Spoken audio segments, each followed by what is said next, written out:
Wah, wah, wah. Hello, hello, hello. You're seeing King Azoulay right now. Hello, everybody.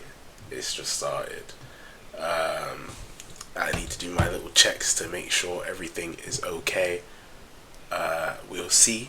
It should all be fine. I patterned it last time because in the VOD that was like a cool 20 minutes. It wasn't 20 minutes. It was like 2 minutes of me just saying nothing. You feel me? So I gotta lock in, high key. Trying to find the stream.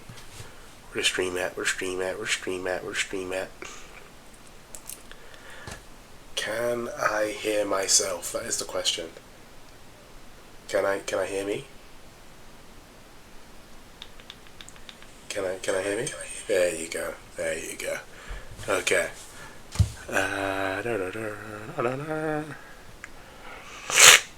Still sick, sorry. It's believed to be, I don't know what it's meant to be. It's some. It's definitely some. Why am I hearing my own voice? Ew. Ew, ew, ew, ew, ew, ew, ew, ew, ew, ew, ew, ew, ew. Give it a moment, give it some time.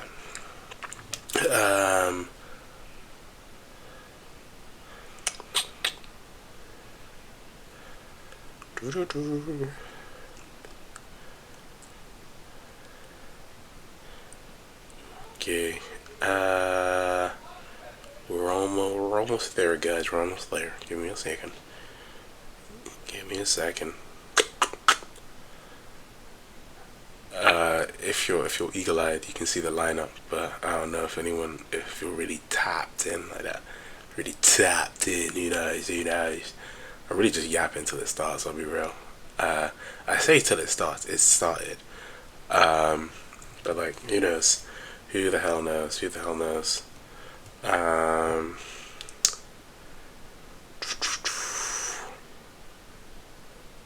Okay. We are almost ready. I need to get one of those screens where it's like, coming up, coming soon. Not coming soon, but like, stream starting soon. I need one of those ones. I'm yapping right now. Sorry. Apologies. Sorry.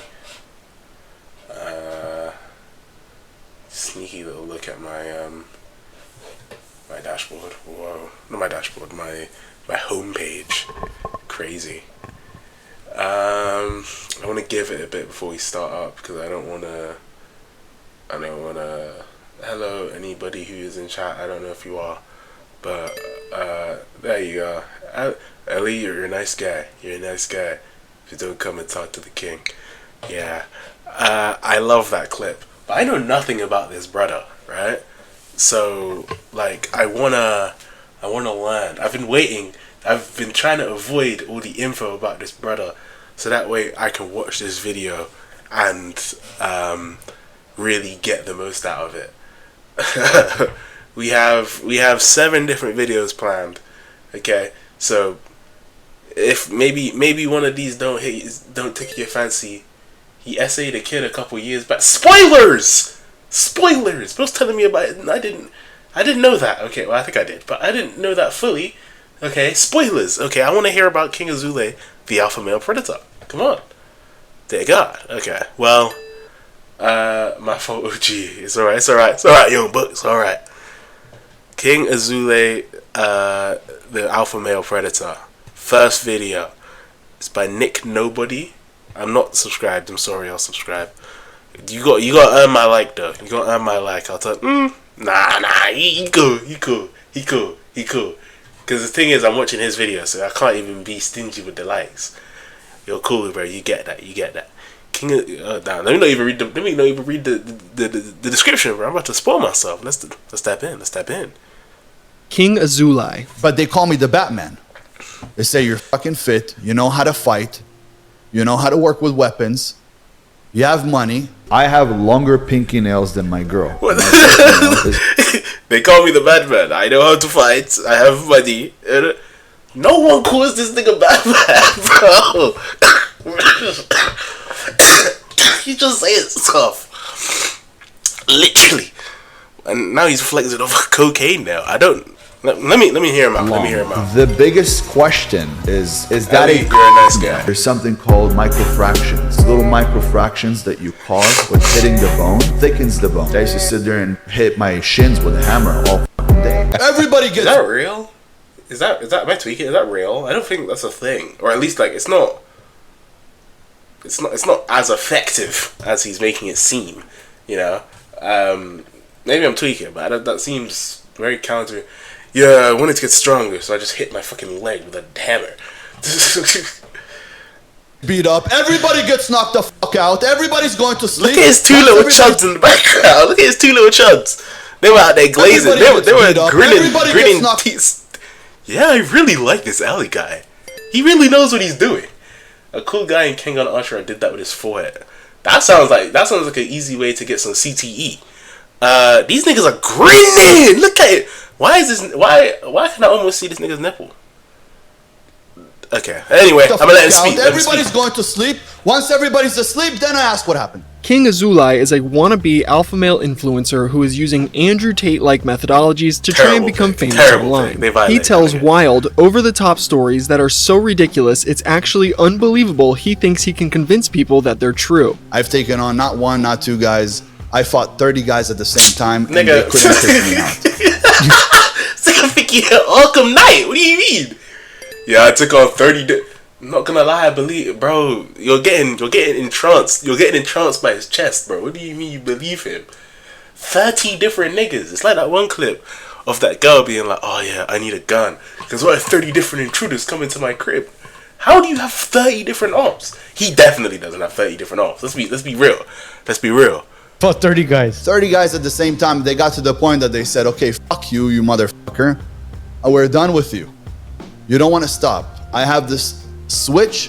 You better kill me." It's almost like I took PCP. King Azoulay also does the stereotypical alpha male shtick where he rents supercars and luxury properties. He's built, though. I'm not gonna lie. He's built. He's on something though. That's not naturally built. He's on something. That's got to be something. 30 guys, bro. I'm dead. I don't even know 30 people. Real. I don't think I can name 30 different niggas, man. And especially boxing all of them at the same time, and then they just gave up because he was apparently that guy. Okay, buddy. In order to look successful, this ain't natural. he does this ain't natural. This because, like all of these online alpha male gurus, he money, muscle, magnetism, discipline. Money. Learn how to make more money with courses in business, real estate, sales, crypto, and e-commerce. See, this is how they catch niggas, man. They catch niggas that are hungry. They're hungry. They're going, like, they might have just got rejected at school. Nigga think he dead.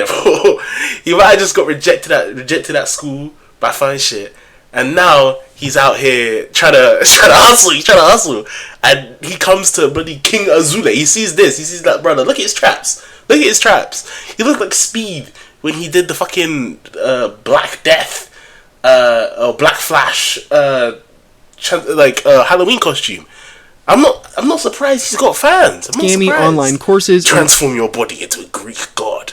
Coaching calls he sells to insecure men. According to the ChatGPT description written about Ben on his website, Ben retired at the age of 24 after selling patents for $150 million.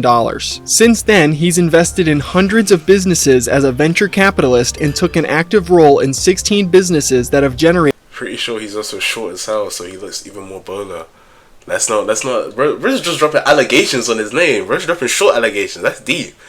Apparently he's just mad short and his dick's so small. Like, it's not even that good. Like, who cares, man? Who cares? 500 million in sales. He won multiple medals in bodybuilding competitions and has competed in many cage fights around the world. None of these claims, especially the cage fighting one, can be backed up or looked up to find at all. This is just the fairy tale story Ben is peddling to his audience. Also, I say this is a ChatGPT description because if you look at his YouTube description, you can clearly see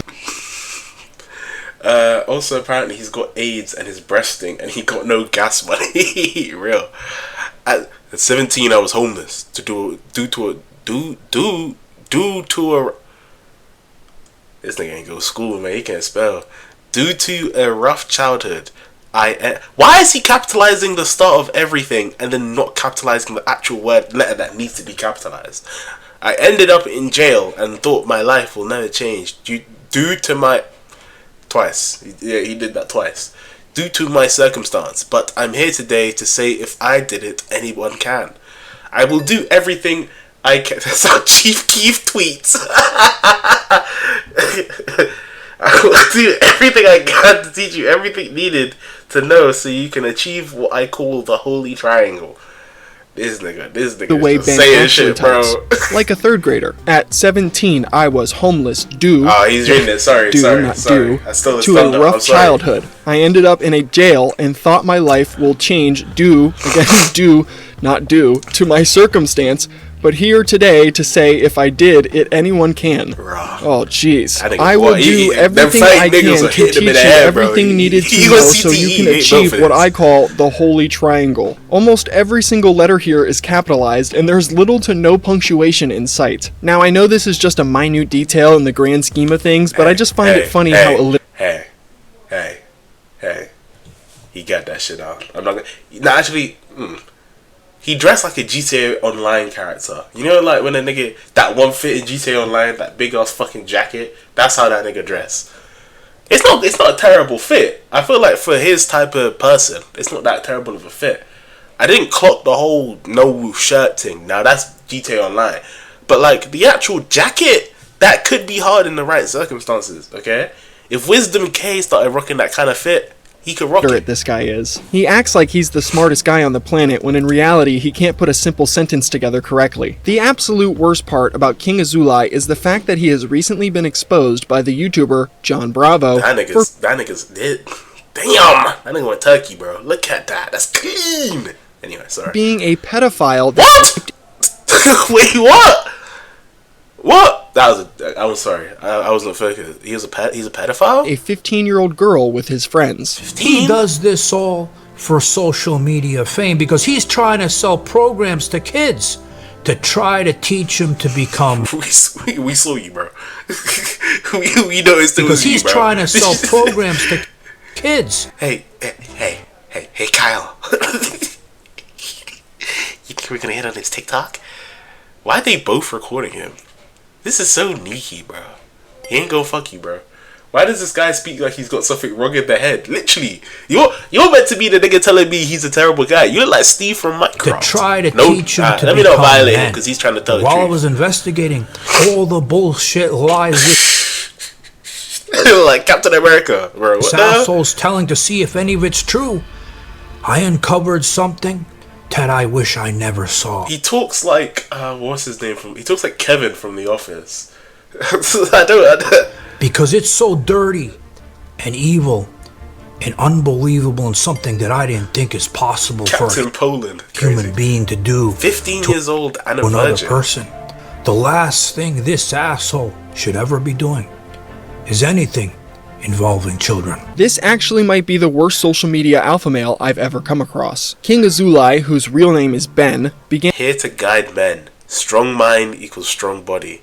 Time to take what's ours. Oof. This nigga think he cool with the 0 following. You ain't got nowhere, man. and posting TikTok videos back in April Well, of actually, yeah, I am hating. He's a predator. I can hate. 2022. His original posts were just videos of himself cartoonishly flexing in the mirror. It wouldn't take long before that video looked fake as hell. That looked like he original had like a posts were just t-shirt. videos of himself. You know, like when you wear the t-shirts where flexing like in the it's mirror. like a t-shirt of you, like a guy, and then he has like it's got like just a buff nigga on it. That's the kind of vibe that this video brings. I'm sorry, it doesn't look real. That sounds like glaze. I'm not glazing him. I'm saying it he wouldn't looks like a take long fake ass before the nigga. flexing turned into very basic motivational speaking. You guys know that between the hours of 8 p.m. to 12 a.m., any hour that you sleep counts like 2 hours of sleep. If you sleep at 8 p.m. or 9 p.m., you'll automatically wake up recharged at about 3 a.m. That's not how that It was works. clear from the start I was that gonna say King this shit. Azoulay set his vision on becoming yet another typical Andrew Tate clone we've seen time and time again. Ben also likes to call himself king because he believes he is a descendant of King Solomon, and that's where he gets all of his wisdom from. And you just said you're a descendant of King Solomon. Mm-hmm. Now, is your first name's not King? Is it King? No, Ben. Ben. I named myself King once I found that out. And then I grew my beard. So, and I realized I have his wisdom. It was passed down? It was passed down 100%. I felt something for a very long time. That's right. This guy unironically thinks he has some kind of ancient wisdom passed down by a king from thousands of years ago. Ben never even explains why he thinks he's connected to King Solomon. He just broadly states he's a direct descendant of him. That nigga's not taking him seriously at all, bro. The wisdom was passed through the beard. Yeah, the follicles are giving him strength. If you look at that nigga's face, he said why he thinks he's connected to King Solomon. No, he just said, broadly states. Look at his face. He said, I just got a clip. Nigga. That's what he said. He didn't say he's looking. He said, that's 1 million views right there, buddy. Yeah. The direct descendant right. Look at it. He had to maneuver the mic. A lot of what Ben does on social media is what I define as motivational. Why has he got his collar pop like that? He look like he remembered the Akatsuki. Why is his collar pop like that? Slop. Motivational slop is when guys like Ben sit in front of their cameras and repeat the most baseline and useless quotes while trying to equate them to their disillusioned success. They do this to sell the idea that they're successful and drive people to buy their pointless online courses and coaching calls, which of course is exactly what Ben. Why is he running up akimbo pistols? What kind of pose is this? What does it say? What's up? Hello by Johnson J. That nigga glazing, bro. Why was all up in his chat. Yeah, the fastest path from zero to hero inside the Kingdom app.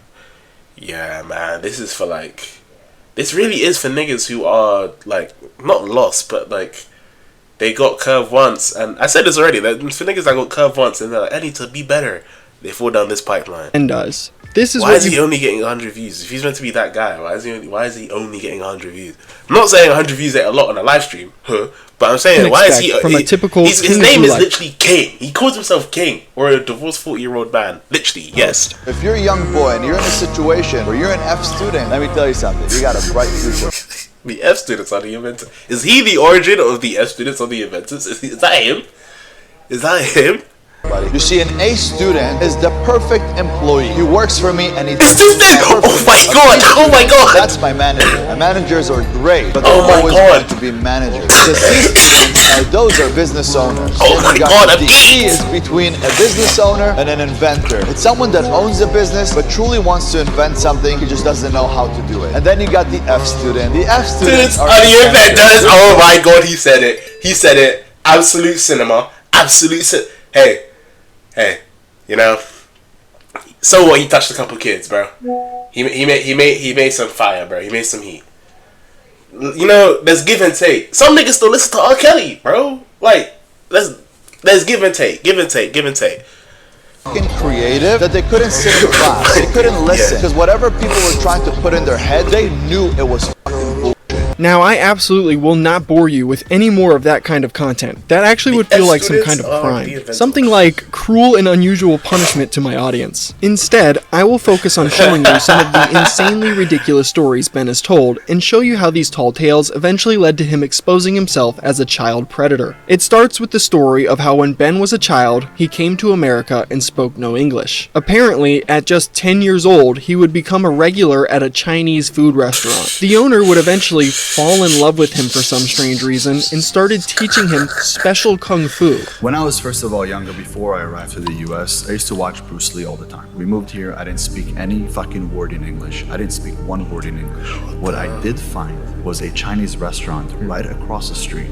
When I used to go there, eventually the owner fell in love with me and he said, that kid is special. There it was about 3:30 to 4:30. It was the time that I left school and I would come to him. He would move all of the tables and he would teach me kung fu. This gotta be kind of racist. I'm not gonna lie. That's gotta be racist. Because I don't believe this story. I'm sorry. What are the chances that he just ends up in a China? This sounds like the intro to Karate Kid. That doesn't. This sounds fake. Maybe I'm a hater, but this sounds fraudulent. Man said, yeah, when I was 10, I used to come to this Chinese spot. I didn't know any English, and then the owner just fell in love with me, bro. He just loved me like that. And then when it was after school, I'd come in and he'd move the tables and he'd teach me kung fu, bro. Lock the fuck. What are we talking about now? What are we talking about, bro? You were getting groomed. Hey, and I loved it. This is literally the story from the movie Karate Kid. What did I just say? What did I just say? Pre-watch allegation. Sorry, but what did I just say? And the Chinese restaurant owner is Mr. Miyagi. Whatever the Chinese restaurant owner taught Ben clearly wouldn't help him, as he would go on to tell a different story about how when he was 13 years old, he would get jumped by 30 guys at a house. At 13! After getting jumped, I thought this 30 guys story was like Las Vegas, nigga. Talk about 30 different brothers. That's a classroom. That is a classroom of niggas, bro. What are we talking about? He would go out and somehow buy a fucking Uzi in order to intimidate. Uzi. Honestly, if you get jumped by 30 people, you did something to deserve it. Exactly. This nigga barely speak English, getting jumped by 30 different niggas at 13. And it just said that nigga tried to get an Uzi. This ain't San Andreas, bro. Intimidate any of his future attackers. I got my ass kicked one time in my life. I was 13 years old. I got jumped by about 30 guys outside of a house party. What are you doing at a house party at 13? After that, I purchased an Uzi. Nobody ever jumped me again. Nobody ever. Or a farming. I purchased an Uzi, and no one ever jumped me again. Where are you getting an Uzi at 13? No joke, me and my brother got jumped by 15 kids, but most were 6, 7, and we were 12. I'm on King Azoulay. Let's not start this 6, 7 shit right now, bro. I'm trying to lock in. Talking about we were 6, 7. No. I was ready to die, and I was ready to take everybody with me. The jokes just write themselves. Oh my god, I didn't realize I said 6, 7 dead in this video. Yeah, Ben's insane lies about his life absolutely don't end here. The next illegitimate story he told was that when he was 15 years old, he got into a bar fight and beat up 6 people at once. He goes to fight a 7th person when they pull out a gun and say they're from the mafia. This totally legit mafia member then gives the 15-year-old Ben a proposition to join an underground fight club in order to make money. No, I'm not kidding. Now he's trying to retcon the story of the movie Fight Club as something that actually happened in his real life. So I started doing underground fights at about the age of 15. 15. The way it started, I was 50. This nigga was in year 10 in an underground scrapping ring. This ain't real, bro. Do niggas actually take this serious? I'm sorry, he's a character. This can't be real. No one actually takes this seriously. I don't think that's possible. I don't think that's possible. I'm sorry. I'm gonna say that now. I think this nigga is a long, elaborate con, and niggas are falling for it. That's what I think it is. At a hookah bar, and there was a group of guys, and I used to look at people to see if they're looking at me. I thought everybody was against me. So I got into it with some of these guys, and I ended up beating the fuck out of 6 of them. They were all older than me. But what about the 7th? Oh my god, 6, 7. Sorry. I'm back. The guy goes, pulls out a gun and tells me to stop. I look at him and I say, shoot me. That was the time my mom got cancer. I wanted to die. Whoa. Surprise law drop. That was surprise law drop. I'm sorry. He goes, I'm not gonna shoot you. What's your name? Sorry. And I said, what the fuck are you to ask me my name? I said, shoot me. He said, no. I want you to be one of us. What is this sad music, bro? And we got in a conversation, and when he found out I was 15, he was shocked. I'm not gonna mention his name, but we're talking somebody from the mob. And I started doing underground fights for him. This nigga talking like he's Jason Todd for a while. And then guys, a very rich guy took me in. This is the fakest story of all time. When Ben got older, he claims he eventually went to train with Shaolin monks at their temple. Yeah, he somehow made it to China. Just use your imagination on how he managed to get there. I mean, it's what Ben does after all. He goes on to tell this nigga. So let me get this straight. He learned kung fu from a random Chinese man, joined the mob at 15 after taking down 6 different brothers, and then went to China to train with Shaolin monks. Okay, buddy. You're just... You know when a nigga just saying stuff? Okay, buddy. You do you, buddy. He's not even trying to make it sound real. I know! He's just saying shit, bro. Hey. A story about how the monks taught him to hit his shins with hammers every day to make them stronger. There's something called microfractions. Why? Fractions that you cause with hitting the bone thickens the bone. I used to sit there and hit my shins with a hammer all fucking day. He also said the monks taught him to ram his skull into walls for hours every day. These monks were trying to get him off the map. But I said, yeah, the monks taught me I need to break my legs and destroy my skull at all times. That's going to make me powerful. That's what they taught me. They didn't teach me about meditation or anything.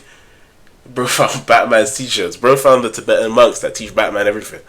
Like, they were trying to kill bro. Skull is the strongest bone in the body. Where are you finding this clip? Sorry, I'm trying to focus. Where is he finding this clip?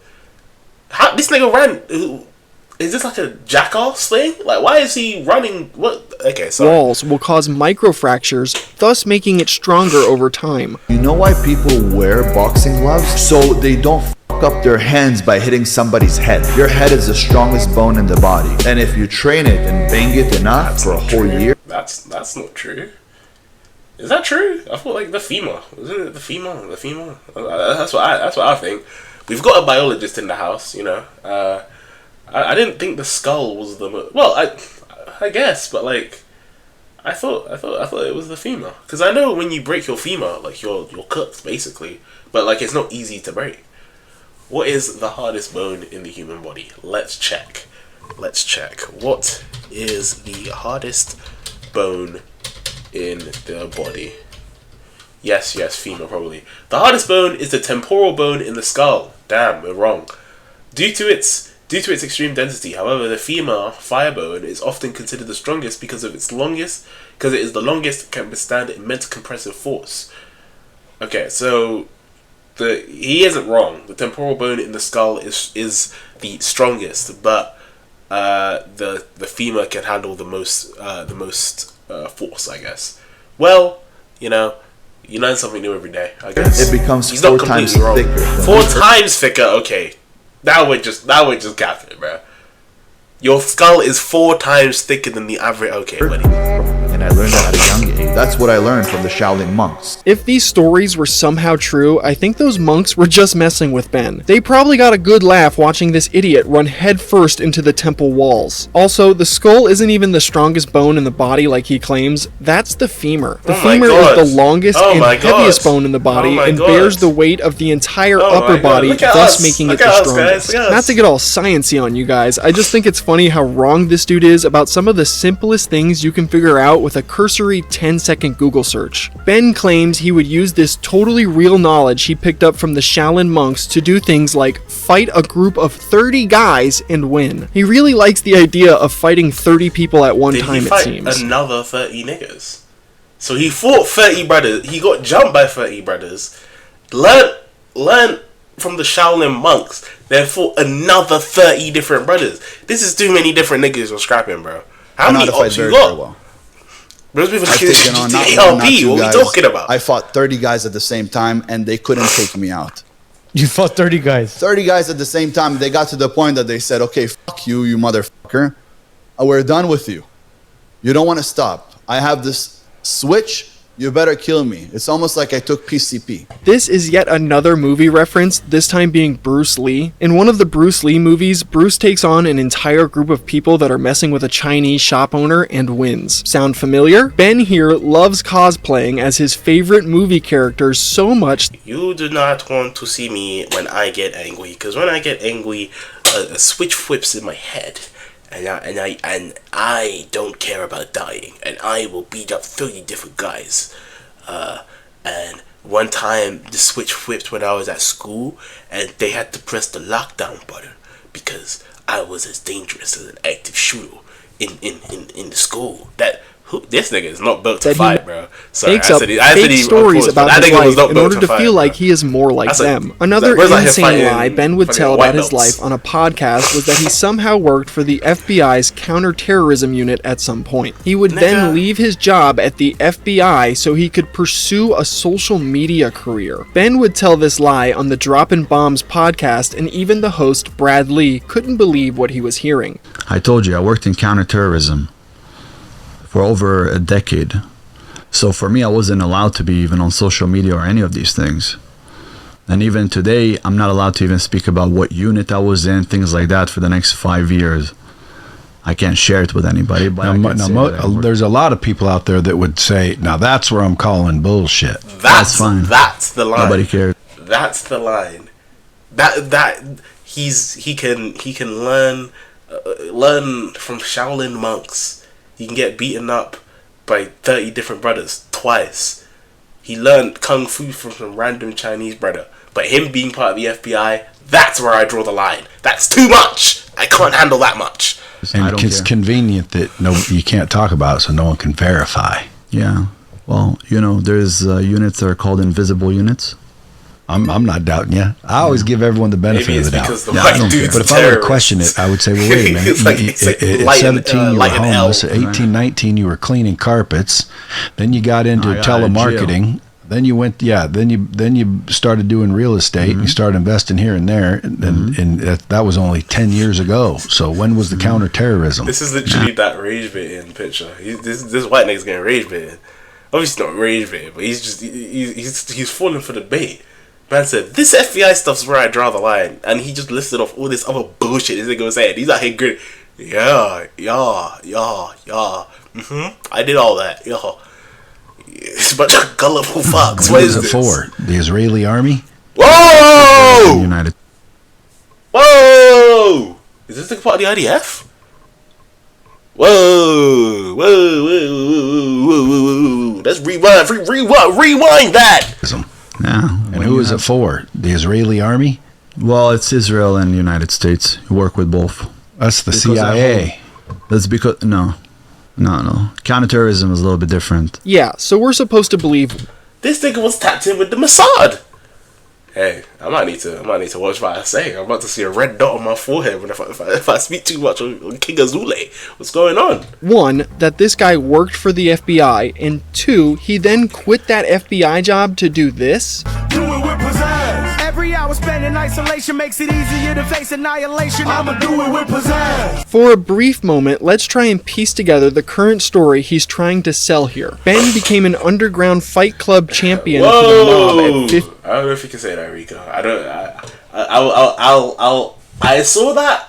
I agree, but I can't let that hit the 10 years old. After that, he went to China and trained with Shaolin monks to become some kind of unstoppable force. Then he moved into sales and allegedly retired at 24 years old after selling $150 million worth of so-called patents. But he also worked for the FBI for close to a decade, so he didn't really retire at all if this is to be believed. And then he quits the FBI job to sell online alpha male courses? I'm sorry, but who would sell these bullshit courses after supposedly retiring with an over $150 million net worth while also working for the FBI? It's because he wants to educate men to be better.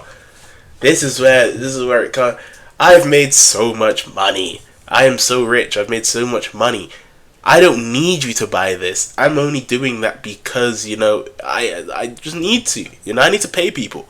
But I have so much money. Why would I scam you? That's his mentality, I guess. That's what he's gonna say. See how insanely convoluted all of this is and how none of what this guy says makes any sense at all? And that's not even taking account of the fact that Ben also claims to have gone to jail at some point in this fake timeline. That's right, Ben somehow manages to shoehorn a story in about going to prison somewhere amongst all of these other lies. Except this detail about going to jail happens to be one of the only things Ben was honest about, and it would inevitably expose him as a child predator. In a video titled My Story and My Reasons, Ben we cap about everything. Why do we not cap about being a nonce? I feel like that would be the first thing I'd cap about. Like, if I'm out here, I was beating up 30 different brothers. I got topped up, and I bought a Uzi, and I was trained by the Shaolin monks. I feel like lying about being a child predator is not that deep at that point.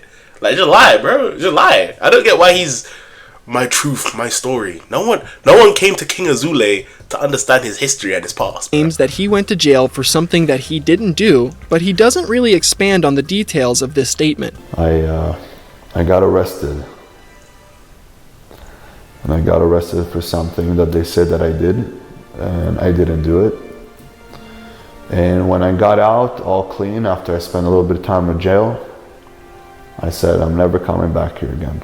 While Ben claims he went to jail for something he didn't do, that couldn't be further from the truth. The true details behind what he actually did are horrendous. The real story behind Ben's criminal charge would be discovered by the YouTuber John Bravo. John began covering Ben simply because of the wildly untrue stories he was telling that I just went over. Because Ben was so vague about why he went to jail, John decided to dig a little deeper into that story to find out if there was any truth behind the claim. What John discovered was horrible. I'd like to issue a content warning before going over the details behind Ben Azoulay's. Guys, let's lock in, man. This is where it gets serious. No jokes now. This is a serious moment. Okay, no giggling, no laughing. If I catch any of you niggas laughing, I'm gonna bang you. I'm gonna bang you immediately. This is a no laugh, sir. This is a no laugh, sir. You're not allowed to laugh. No laughing. Sorry. Kieran Gokudera do not condone Diddy our blood. Kieran Gokudera do not condone being a child predator. I do not think that's correct. I know.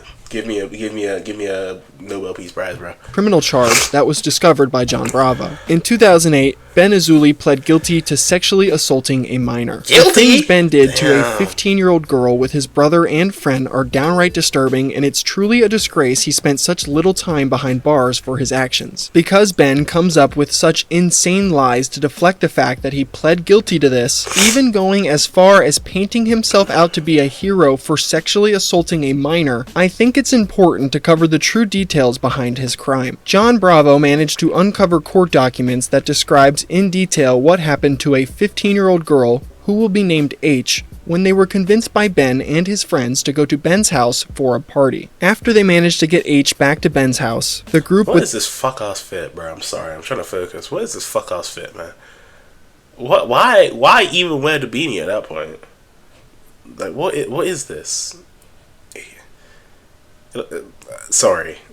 Let me focus, man. Then purposely get this minor intoxicated with alcohol and high from marijuana to a point where she was completely incapacitated. After that, this group of sickos took turns brutally sexually assaulting this minor throughout the night. I won't read all of the court documents as I feel that it's simply unnecessary. However, I will cover the more damning pieces of evidence and especially the parts that disprove Ben's future retelling of events. The court documents state, after being supplied alcohol and marijuana by defendants Ben and Dylan Azoulay, H was forcibly dragged into a bedroom by Ben, who stripped her of her clothes and forced her to perform oral sex on him, and then performed oral sex on her against her will. Ben then proceeded to brutally force himself upon H, beating her and raping her against her will. Other boys, including Dylan and Mare, watched while this was going on, but made no effort to stop Ben. H struggled to keep Ben away, but was overpowered and told not to fight. H attempted to leave several times, but was prevented from doing so. In fact, each time she attempted to escape, she was pulled back into the room and subjected to further sexual assault. This nigga pled guilty to that.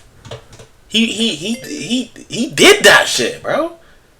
He pled guilty to that. That's insane. He didn't even try to refute that in a court of law. He pled guilty. This whole thing, yeah, this ain't a joke no more, man. This ain't a joke. This ain't a villain, bro. This ain't a problem. You might need to get this nigga off the streets, bro. It's like he saying, I'm Batman. No, bro. You a super villain, my nigga. What is this? This ain't even funny.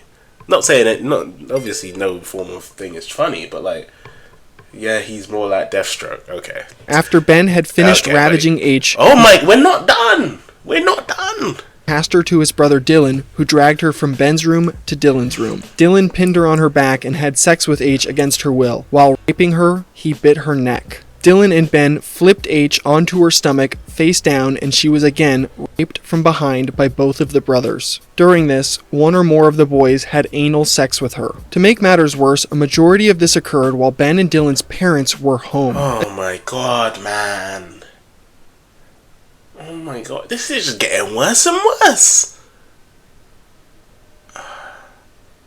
Oh my gosh. Additional court documents state this. While H was being raped and brutalized in their home, defendants Rachel and David Azoulay, parents of defendants Dylan and Ben returned from a party. Ignoring girls' voices they heard in the house and backyard, Mr. and Miss Azoulay did nothing to intervene the party going on and instead simply retreated to their bedroom. Approximately 30 minutes later, Miss Azoulay heard yelling from outside and a girl screaming. Outside, she saw her sons, Ben and Dylan, 3 other boys, 2 extremely intoxicated underage girls, beer cans, and bottles of whiskey and vodka. Rachel Azoulay then watched Mare take H, who she knew to be drunk and underage, out of the backyard through a side door and did nothing to Parents better got caught a couple of years for that, I'm not gonna lie.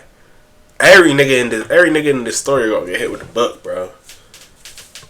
That's if there's 2 extremely intoxicated underage girls. Oh my god. That is a... Oh my god, that throw the parents in jail, throw that nigga and his brother under the jail, and every other nigga that was at that party that didn't do shit, throw him in jail too, bro. Nigga, throw the whole house in jail, bro. God damn.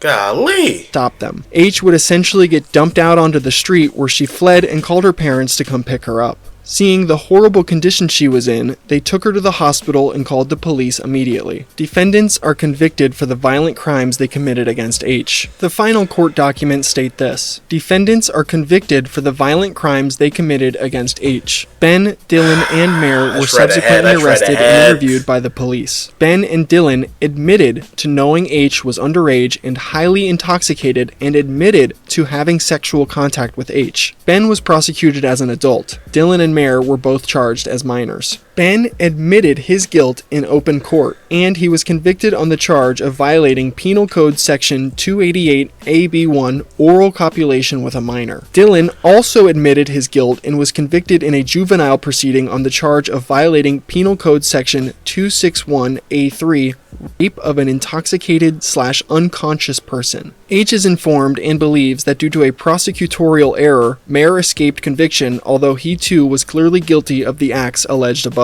Ben would subsequently... Yeah, man, this ain't sweet, bro. This thing gotta go, man. And niggas still defend, bro. You can't still defend this nigga after that. How are you a fan? Well, to be honest, the fans of him don't really care about women. That's the thing. Like, the fans of this nigga aren't exactly like, they're the type of niggas, false accusations can ruin a man's life. Da da da da da. You'll say that. This nigga's got real judicial accusations against him. Not even accusations. Confirmed crimes that nigga has done. And he's still out here living it up in fucking Dubai and doing all this shit, man. Let's spend a short amount of time in jail for this, as well as his brother Dylan spending time in a juvenile detention facility. After John Bravo... He's more like the nigga that would send Batman into a moral dilemma on killing. Discovered this horrendous secret Ben was trying to hide. He continued to look into Ben's past and found even more damning information about him. People from his past, men, women with stories came and shared information about this asshole with me. And then also I looked into his criminal background. He had warrants, domestic violence issues, restraining orders. And to top it all off, he went to great lengths to hide it all from the internet. One of the first... Okay, this guy is doing the world a service, right? He's doing the world a service. Why are you talking like this, bro? Please. He's got so many things against him. Domestic violence, restraining orders, so many different things, and so many different people coming to me. Nigga, this is a serious thing. Why are you talking like this, bro? Please, log in. New pieces of information John found was that Ben tried to legally change his last name. This was in order to try and make it harder to find information about his sexual assault charges. He went to great lengths to try to hide all his history online, right? Very hard to find information on this asshole, but if you know where to look, you could definitely find things, right? But I'm going to show you here a document now on the screen. Let's look at this. Ben Azoulay. Petition of Ben Azoulay. Petition for change of name. He wants to go from Ben Azoulay to Ben Aston. And you know what this is?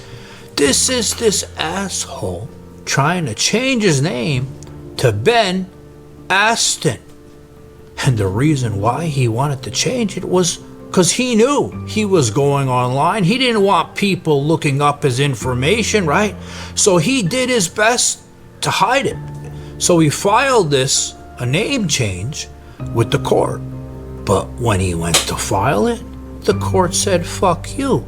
We're not allowing you to change your name because you have a warrant out for your arrest, you asshole, and we're not going to allow you to change your name. Talk about an incredibly slimy move, but thankfully it was denied by a judge in court. John Bravo also discovered that Ben has an ex-wife and child that filed a restraining order on him and moved halfway across the country in order to get away from him. On top of that, John reveals that Ben has been trying to file false privacy complaints against his video exposing his evil crime in order to try and get it taken down. So, if this video suddenly disappears one day, you'll know it's because Ben is trying to do the same thing to me. Ben would eventually...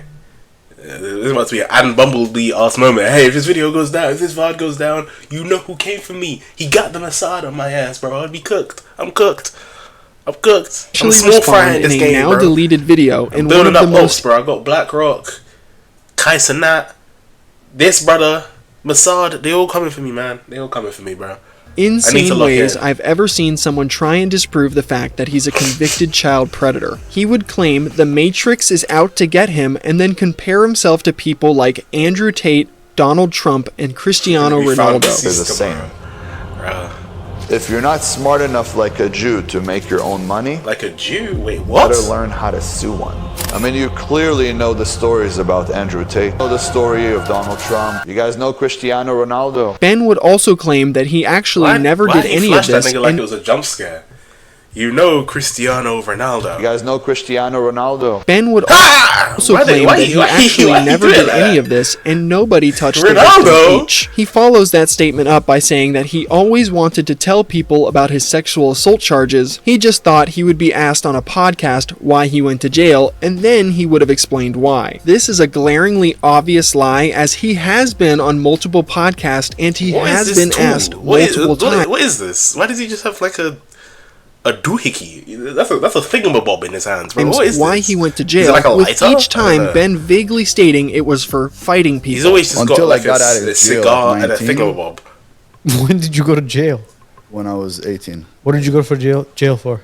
I was fighting people all the time. So you spent a year in jail? Not a year. They gave me a year, but I left after a few months. Okay. Ben would go on to tell his own version of what happened the night he, his brother, and his friend were arrested for raping a 15-year-old. In Ben's story, he makes H out to be a troubled girl who was demanding sex from someone at a party. He claims his friend Mare tried in front of everyone but couldn't, and eventually took this girl home with nobody ever touching her. Nothing like that ever happened. She then went to my brother and try to get with him. My brother didn't want to, but at the same time, this girl was very adamant about getting somebody to hook up with her.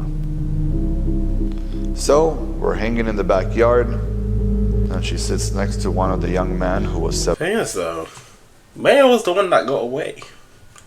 It's this nigga and his brother that got cooked. Like, let's be so dead ass. Why? Hey, the story ain't making sense, bro. She just came over and she was so on it. She was just so on me and my brother, and I was like, oh my god, you just want me so bad, but I can't right now, you know. Let's be so dead ass, bro. Let's be so dead ass. Let's be so dead ass. Just say your shit. And ask him, will you sleep with me? And I told him, you guys cannot go in my house. If you want, you guys could do it here. So they tried it in front of everybody. And then next thing that happened was, it didn't work for him. So a few seconds after, they stopped and they were just sitting down and hanging out with us. You know, young people having drinks, trying to test something they haven't tested before, doing things around people. This nigga talking like a supervillain, bro. I don't like this. He's got an eerie aura. I don't like this. It feels like obviously I'm being lied to, but he has this like sinister vibe. I can see he's got evil in him. And I said, you know, young people, they just mess around and da-da. You wouldn't need to say that if you didn't do it, right? Like, if you didn't do it, you say, I never did it, didn't do that, that wasn't me, right? You wouldn't be like, you wouldn't come up with excuses for yourself, even though I didn't do it, but like, even if I did, young people, they just try things and stuff. You wouldn't do that if you didn't do it, you know? Okay. Things happen when you're a young adult. This is an insane retelling of events that don't match up with what the court records state at all. Remember, Ben admitted to the cops that he had sexual contact with H and even pled guilty to his crimes in court, and so did his brother, so claiming he never touched her is incredibly dishonest. These weren't the only blatant lies Ben told in this response video. He would go on to say that this whole situation was a money grab and that the cops and judge didn't even believe this happened. He would also make the insane claim that even the doctors who examined H didn't believe this happened and that there was no evidence of a rape. Do whatever you want. We didn't do this. So we went back and forth to courts. And eventually, dramatic music in the background when as well. The judge looked into it, and the DA looked into it, and the officers and doctors, they realized that there wasn't anybody. This was a bunch of young people who were hanging out, drinking some alcohol, and a young girl that went back home to strict parents. This directly contradicts the court filings that John Bravo would provide that includes the doctor's medical examination findings of H after the assault. H escapes and is rushed to the hospital by her parents. At approximately 5:05 a.m., Richard and Judy Blank received a phone call from H. She was crying and asked her parents to come pick her up at the corner of Dory Place in West Hills. Richard and Judy arrived to find H still intoxicated and vomiting. Richard and Judy brought H home and called 911 immediately. Paramedics responded and H was transported to the hospital. H was examined by a trauma nurse who found evidence of vaginal and anal tearing, bite marks, and bruising. Ben was not done. How is this brother still got a platform? There's genuine people who have done, like, terrible things, obviously, but this guy might take the cake. This guy's actually like a terrible person. With his revisionist history and continued to spew out more lies after this. He would make this case out to be some big money grab because 2 years after he pled guilty to assaulting H, the family decided to sue him for damages. Ben states that the judge would come to him and make him an offer. He says the judge told him that he knew no rape had occurred, but H and her family needed justice. The judge would then tell Ben that if he pleads guilty and goes to jail, that he will drop the lawsuit and save his parents from losing money, making Ben some kind of hero. The judge says, listen, I have a great deal and we can finish all of this. I'll tell them to remove the $50 million lawsuit because what they need is real justice. But I'll also let them know that there wasn't any and that they're going to lose this case regardless. So how about we do that? This doesn't make sense. Guys, I'm just such a great person, you know, like, they said, oh, we're gonna like, there was nothing there, but I just need to hold it down, you know. I went to jail for a year purely because I'm such a good person. What? This don't make no sense. He's lying to these people, man. For a variety of different reasons. The first and most obvious one being the fact that this lawsuit wasn't even happening at the time of Ben's arrest and sentencing. Ben was arrested and pled guilty in 2008 and was sued 2 years later in 2010. So this fake offer the judge supposedly gave him wouldn't have even been possible. Also, criminal and civil cases are handled entirely different. No judge would be able to affect the outcome of a totally different case in a different legal jurisdiction they don't preside over. This terrible response video was dissected by John Bravo himself, where he provided even more disturbing court records that showed this wasn't the first time Ben and his brother sexually assaulted minors after getting them intoxicated. This is where it gets even worse, because I was going over those 140 pages of documents again, and it's a civil case. The parents were getting sued, right? There was a passage that says this asshole, Ben, and his brother, that's the not brother. only did this to this 15-year-old girl, right? They did this to other underage girls and got them drunk and took advantage of them, and that the parents should have known about this and they should have never allowed what happened that night. Premises liability against defendants David Azoulay, Dylan Azoulay, Margaret had the right to manage, use, and control the property. H is informed and relieves on the basis alleges the defendants David and Rachel Azoulay knew or should have known the defendant Ben Azoulay had been previously charged with criminal acts, knew or should have known alcohol had been and continued to be consumed by minors on the property, including Ben and Dylan Azoulay, and knew or should have known that defendants Ben and Dylan Azoulay had previously had sexual intercourse with underage or intoxicated girls. Azoulay and Rachel Azoulay. That's Epstein. This is their parents, okay, saying that they're responsible for what happened in their house. Now, this is the important part. H is informed and believes, I just read that. and on Sorry, this buddy. basis, the acts continue to be or should this is saying that they had priors to all of this, and the parents should have known. It was foreseeable to defendants David and Rachel Azoulay that defendants Ben and Dylan Azoulay would have had sexual intercourse with and performed acts of oral relation on underage girls if they continue to allow alcohol to be consumed by minors, including defendants Ben and Dylan Azoulay and Mayor Vareed on their property. It wouldn't take long before Ben would decide to delete this video and act like he never posted it. He would, however, continue to post things like this on his YouTube community tab. This image where he says, "Here is the proof, the case was officially dismissed," shows the 2010 civil case that was settled out of court. This is not the 2008 criminal case that he pled guilty to, so this literally proves nothing. This was also quickly deduced in the comment section where absolutely nobody is believing these lies Ben is putting out. The civil case was dismissed.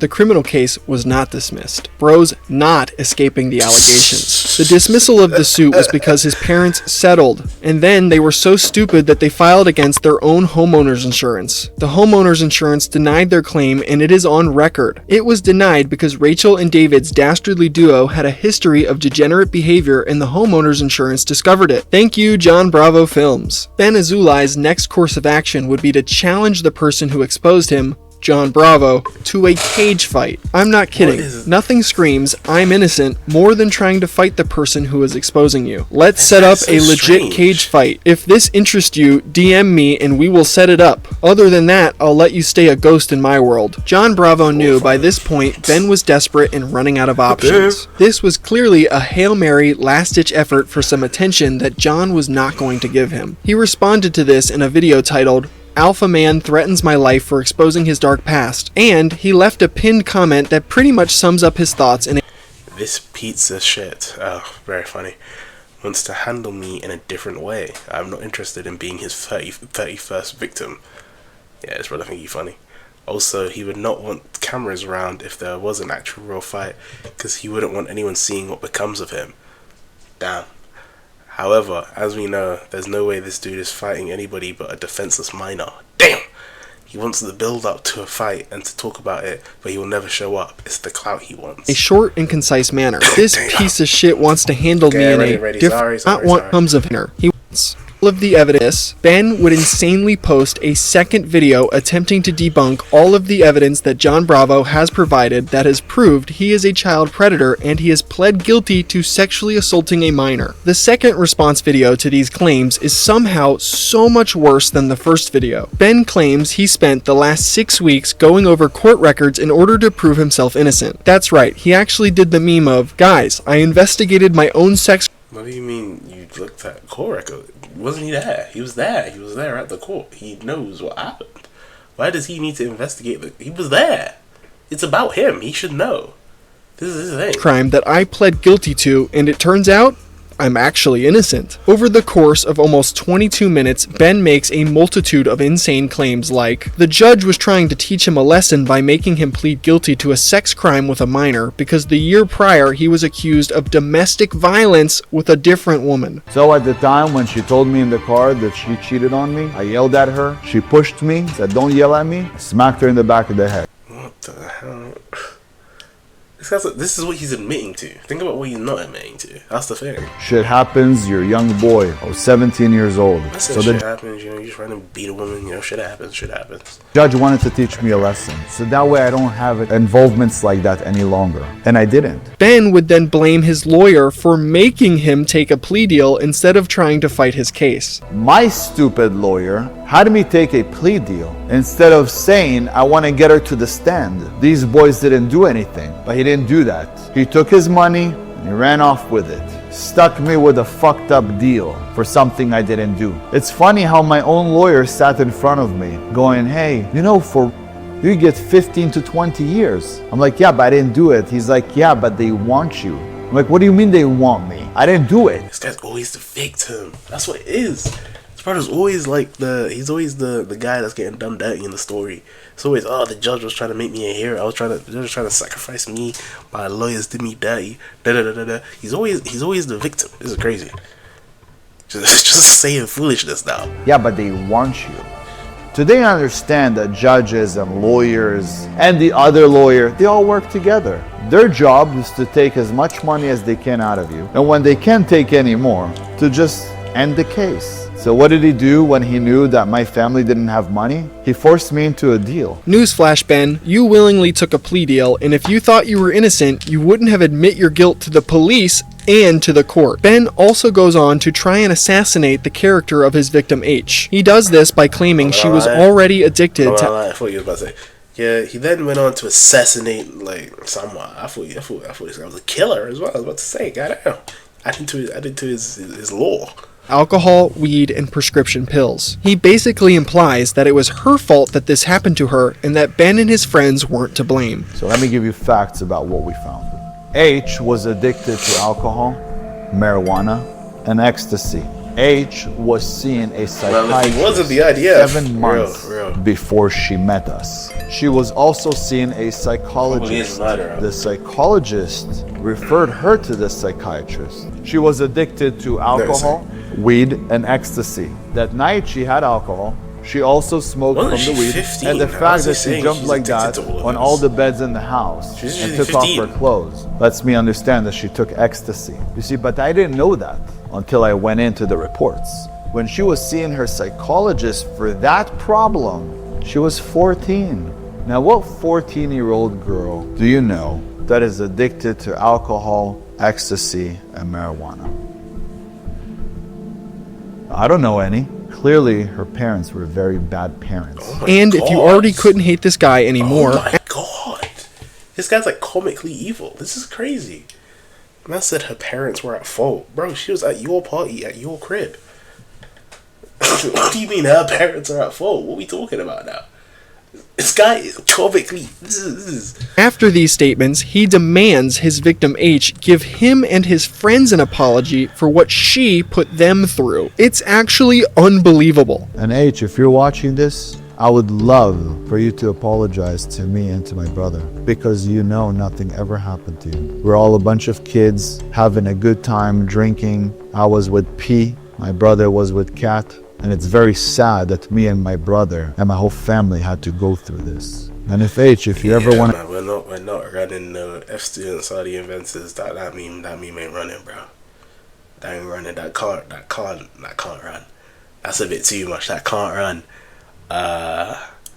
This is deep, bro. That meme can't run. That's got to stay with this, brother. I don't want to be quoting King Azoulay. I really don't. That F students are the inventors. Hey. It was funny while it lasted. It was funny while it lasted until I learned about this. Give us a call. If you ever want to message me, I messaged you on Facebook saying I just want closure for this. Because I got fucked for this when I was 18, and now I got fucked for this again. Although nobody did anything wrong to you. That friend who's stepping forward. Nah, this is Cameron, bro. There's too much of this, man. This nigga is a villain, bro. I can't be out here quoting this guy. What do I look like? This guy's insane. And admitting the truth is something that only a grown-up could do. You know, when everybody came at me with all of this, It was like the trauma hitting me again. This video is filled to the brim with absolutely ridiculous statements like the few I have already shown you. At one point, he even tries blaming his victim's parents for what happened to their daughter. Ben remember, I put some R. Kelly on. Whoa. Points the finger and blames separate the artist from the artist for King Azoulay. Okay. Everyone, including his own victim, for his actions. He has never once even attempted to take responsibility or accountability for his crimes. I'm sure this horrible second response video will inevitably get removed from his channel, just like the first one was, as he tries to hide from his horrible past. Not a single— This nigga need a PR team. Why does he not have a PR team? He's so popular, and he's got like a bunch of people around him. Why doesn't he have like a PR team to tell him, maybe you shouldn't release this kind of video. Maybe you should just release an apology and move on with your day. Why is he doesn't have any? His public image is ruined, bro. No person in his comment section believes any of the lies coming out of his mouth. Wow, this convinced a grand total of 0 people. Saying you weren't convicted of grape, but rather convicted of an S crime against a minor isn't the noble rebuttal you think it is. Calling her parents bad parents after sexually assaulting their daughter is fucking wild. Bro. Even though Ben has been thoroughly exposed as a predator and he is being laughed at and shunned by every corner of the internet, he is continuing his alpha male charade on his social medias like nothing has happened. He is even still trying to challenge John Bravo to a cage match in some of his posts, with John hilariously replying, "Are you still at this? You must love the abuse." One of Ben's most recent posts is literally comparing himself to Hitler, so this guy is just losing his mind at this point. And his— oh my god. That's gotta be clickbait, bro. That's clickbait. The most powerful people are short. He's got Hitler on there and Putin on there.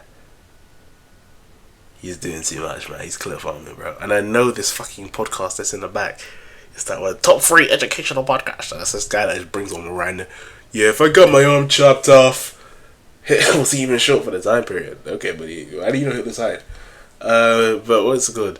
He's on this damn podcast where it's like, oh, if you cut your arm off, the first thing I'm gonna do is put raw meat and honey on it, and that's gonna heal it up nice and fresh. You know, why would you ever put something that you can't eat? He was like 5'9", which was tall back then. Okay. Is literally comparing himself to Hitler, so this guy is just losing his mind at this point, and his comment section just continues to eat him alive. This is where the story of King Azoulay comes to a— at least that's where I— Whoa. Damn, secret extra feature. I thought DLC. This story ends. DLC. It turns out, while I was editing this video, Ben dropped another insane video that I absolutely need to include. The title of Ben's newest video is "They Have Gone Too Far." In this video, he makes the insane claim that his main detractors, John Bravo, Bubba, American Patriot, What is this profile picture, bro? Okay. Hey, that is an insane profile picture. I'll be real. That nigga might need to get a subscription on JD Delay have hired a hitman to come and assassinate his mother. And I know that sentence sounds like a joke, but this is something Ben is claiming to be 100% real. What do you think you're doing? What good? What you're doing is horrible. You're making these men even more emotional and more weak. But these men are not the ones that I worried about so much. It's about this email that I received this morning. Why is this his first plan? Why is this like his first... this guy's like a lolcow. That's what he's like. He's like a lolcow. But why is his first response to an alleged hitman being sent for his mother to make a YouTube video about it? Why is that his first, like, gotcha, I'm gonna make a YouTube video about it? This guy really is a lolcow. I'm not gonna lie, he kinda is. An email that sounds like it's coming from a hitman. This kind of an email describes exactly what they're going to do to my mother. You guys are the biggest scumbags. You guys are at the lowest of the lowest. You guys are not real men. The fuck is wrong with you guys? Now I want you guys to see the email that I received. It's disturbing. I've decided instead of you. Name, infinite imagination. Email, like@tell.net. I've decided instead for you. I'm making your mother my target. I'm stalking her already. I'm going to drug her. Someday this fall or winter, she's going to touch something greasy, which will be DMSO, with an overdose of and atropine in it. She'll fall out and stop forming memories as long as it's active. This way I can take her to a third location, and she won't remember any of it. I'm going to silent whoa, until a whoa no longer works. Film it all and upload it to the dark web and mainstream all over, including her real full name. Just trying to spread it so she can never escape it. Then I'll kindly set her free, uninjured, save for the lifetime incontinence. But your family can afford diapers, can they? Device, desktop, language, EN, US. Submitted from homepage. I'm making your mother my they got me a voice actor, bro. They got me a voice actor. target. I'm stalking her already. I'm thinking is long number I read it better. Diaper, teen, USC, section code 373, solicitation of violent crime. What you guys are doing is you guys are sending people my way because of your harmful content. This ridiculous claim was, of course, quickly dispelled by... What is it? Is this, man? How am I meant to take this seriously? I've got this buddy roided out Battletoad in front of me, bro. Bubba and his community. I can almost see it there. What are we talking about? Less than an hour after this video was posted. This is so obviously written by his team. His team is actually him, right? I mean, this literally reads like the bullshit he types on his Instagram. This bozo, he's so dumb. He literally wrote this. And then let me real quick show you what the Bubba Discord found out. I mean, I'm just shaking my head right now. So this is why I'm always telling people to join the Bubba Discord. It's like a 24/7 show over there, right? So Jester, big shout out to you, man. He may be a jester, but he is no clown, and he exposed Azoulay big time, right? He actually had boom headshot because like@tail.net is an invalid email address, right? And you know what? Someone could have said, well, the Sicario, he deleted the email. Well, the domain doesn't exist anymore. And Jester found this out. So this email, it's just a fake email. It doesn't exist. It's just, bro, like you wrote this phony baloney email to yourself and you couldn't even use like a @gmail.com. Oh, there's gonna be something really curious as to why you didn't use a real email, because you didn't want anything traced back to you. Do you know how desperate and crazy you have to be to make up a story about kidnapping and doing horrible things to your own mother in order to try and garner some sympathy online after being exposed as a child predator? This guy is truly sick in the head, and it looks like he is willing to do just about anything to try and deflect the fact that he pled guilty to such a heinous crime. There are many things you can call Ben Azoulay: a liar, a scammer, a fraud, but most importantly, a predator. If you made it to this point... Okay, buddy. Thank you, Nick Nobody. Peak video, bro. Peak video. I still support my like on this video. It took 30 men, but not in a fight. I mean, I actually believe he slammed his head into a wall over and over for years. Yeah, man. It was funny at the start. Then he just turned freaky, bro. That nigga a demon, man. That nigga a demon. His rape case is absolutely horrifying. Hope more videos have been made highlighting that he's a rapist. Yeah. The Alpha Life was promised to him 3,000 years ago. Is he Israeli? Yeah, man. Beating off 30 men at one time is impressive. Wow.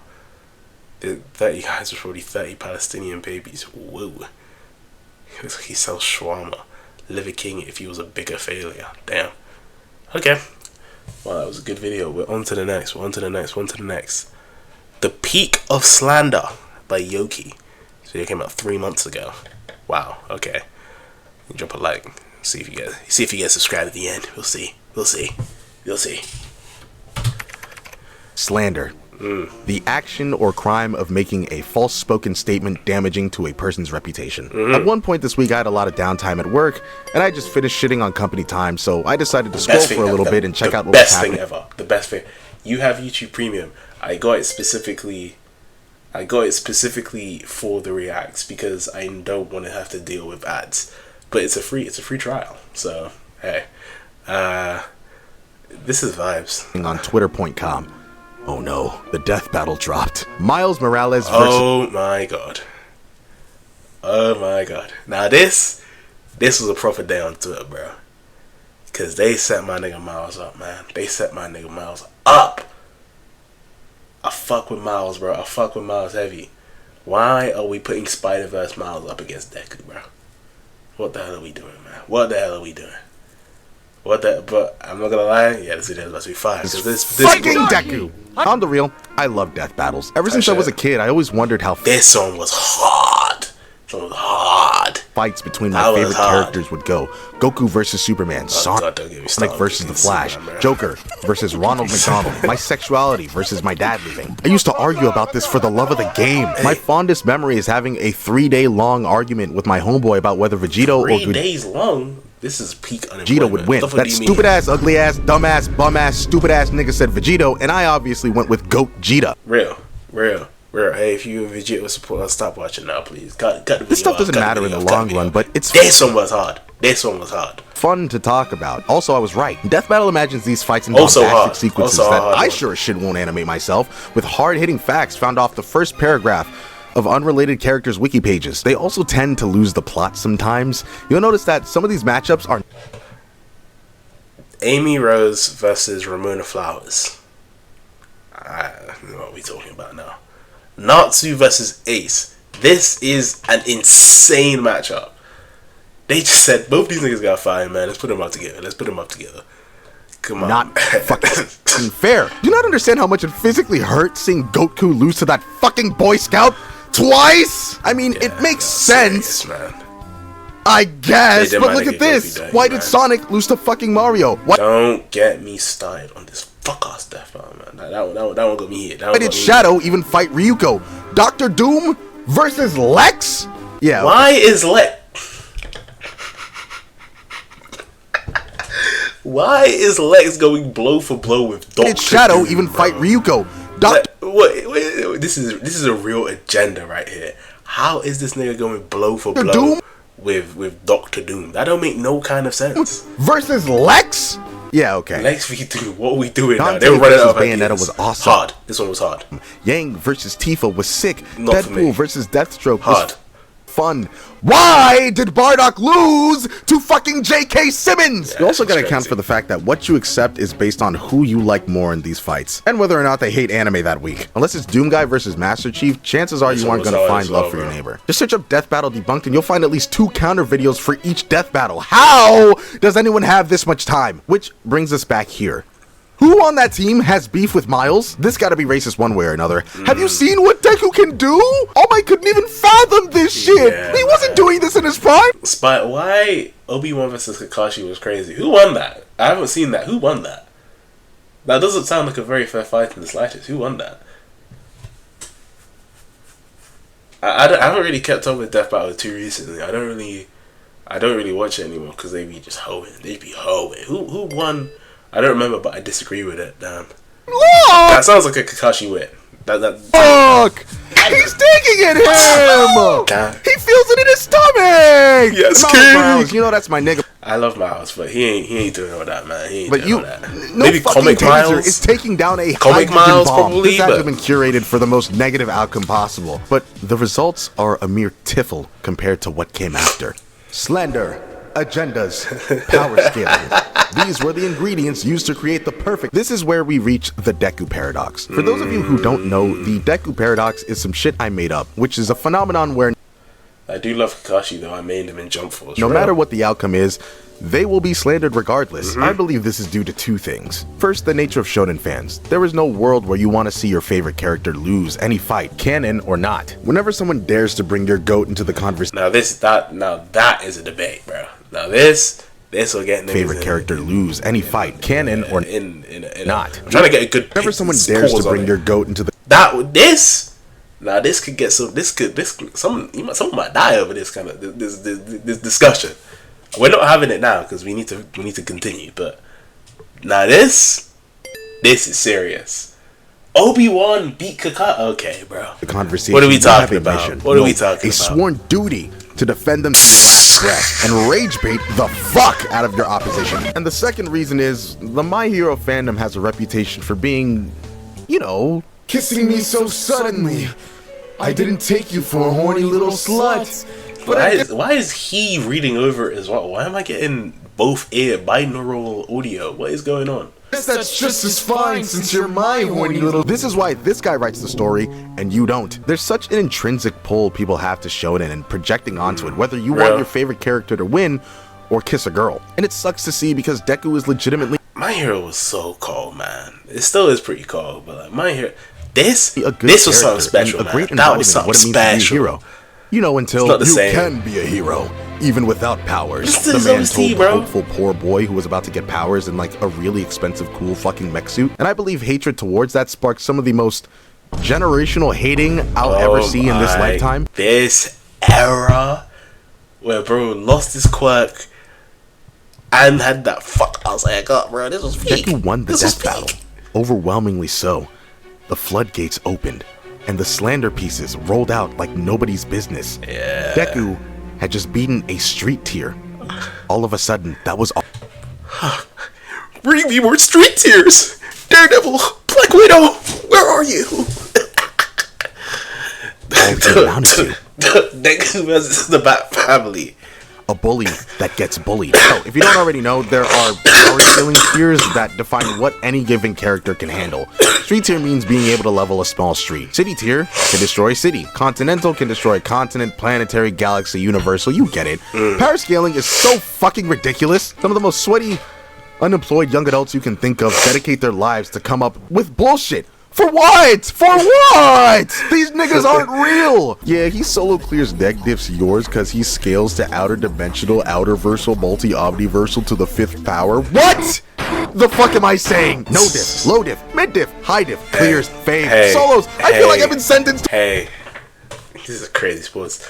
I think power scaling. Obviously, there's limits. I'm not like not a big power scaler, but it's kind of fun, you know. Have like these discussions between anime. I think it's pretty fun. Thing is though, you can very much tell when someone's like, oh, it's their favorite character, so they're not gonna let them lose, you know? I think it's very obvious. A lifetime of strokes. I wouldn't say that I dislike powers. What is this style, bro? Why is her neck like violated? When I read these stories, it's more so to get a grasp of what the author's vision was, and what message they were trying to convey to me, what worlds they wanted to show me. But that shit's boring. Check out my goat's feet. Check out What?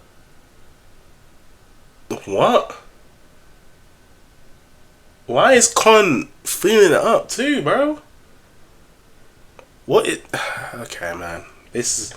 Hey, it's for somebody. It's for somebody. My goat's feet, but through this immense insanity, every once in a while these guys break through and end up being pretty fucking funny. Bring me more street tiers, Daredevil, Black Widow. Where are you? I'm not satisfied. I'll find you, Wonder Pets. Not yet. I'll find you, Wonder Pets. What's another point to your loss ratio? Haru Urara! Next time you see your husband's face, is going to be on a silver platter. Minnie Mouse. Guys, back up! I'm gonna go 1000%! This is Stickman after all. I'm the problem you can't solve in Umi City! We're ending this now, Big Wheel! 1 million! Damn. Put this nigga on the street, he finna take niggas down. That's what it is. Cause what is, you can't beat a gender. You really can't. Deku's out here changing the weather with punches. No one cares. Once an agenda is set, it's not stopping, bro. Lend me some strength, All Might. This is Jeff the Land Shark we're up against. Daredevil has won against Silver Surfer and Wolverine in comics. He's got some bullshit feats, bro. But yeah, he's probably also lost to like, I don't know, some random no-name brother. Like, I want to see another Friday the 13th, but I could do without another Nightmare on Elm Street. I remember this picture, the fucking Mihawk upscale picture.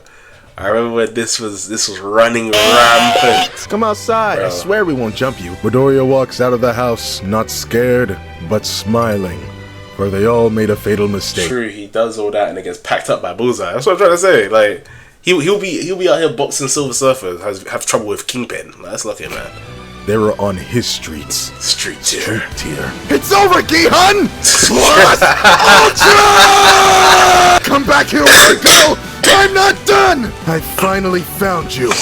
Sporticus. Okay, you are not beating Word Girl or Sporticus. Post Apple Sporticus will leave you retired. I'm pretty sure even the Paw Patrol could unironically do something about Deku. What is going on here? Why is she having like a sacrifice moment? Stopped an entire fucking meteor one. That Hikey scales higher than Deku, bro. I don't think Deku could do that. I think that nigga would be missed. I think that scales higher. What the fuck is going on with the Paw Patrol verse, bro? I don't know, but I don't. And the internet, I think that would have cooked Deku, bro. Constantly transforming. Paw Patrol gets serious, yeah. Deku went from being a guy who only fights street tiers to someone who's power. He only bullies street tiers. What the fuck is happening? You're on the street. Let's say he cooked himself. Why is he here? Allows him to beat anyone so long as they're on a street. See what happened? The slander went so far on one side, it ended up on the other side, and upscaled him. I actually did some digging into this guy because I've seen him so much. Bro found the original. He's from Kengan Ashura, and of course he's from Kengan. It's this brother. Of course he's from Kengan Ashura, man. Oh god. Fucking smoke demon. I don't want to ever run into this guy. It's a guilty pleasure, but Supreme victims of Agenda Piece, the 5 elder frauds. Wow. Usopp, Burka, Mihawk ready to paint, Kaido, jump, level 1, Gear 5 Luffy victim. Oh god, kid, don't get me started. And hey, the tides have changed. Dragon's on the good side, man. I love agendas. Dragon's good. It's basically the idea of going so far to slander another series or even another character in a series you enjoy just to prove that someone else is better. Lend me some hockey, Odin. This is Space Lucci we're up against. That boy Zoro can cut Magma. Oh my god. This one here, this is the blueprint. This is the blueprint. This is the blueprint, bro. This is shaped me as a person. Now, I better keep my ass in this office, or else I'm finished. That is iconic. If I leave this, I'm fucking finished. I like to think this exploded during JJK's run, especially during the fraud Kuna. Oh my god! Understand how much? This needs to go in a museum. This picture needs to hit a museum, bro. I think this genuinely shifted. This shifted the anime skate, bro. Cause like, I can't look at Megami the same, bro. He is the potential man. I can't look at him the same. Oof. Damage this one image has done to the integrity. I will always be happy Potential Man started on football Twitter. Of Megami's character. Meet Potential Man. Agenda Piece is so fucking funny, man. Let me some. That's it. We're showing me the same meme twice. Look at this. It becomes even more beautiful when there's overlap.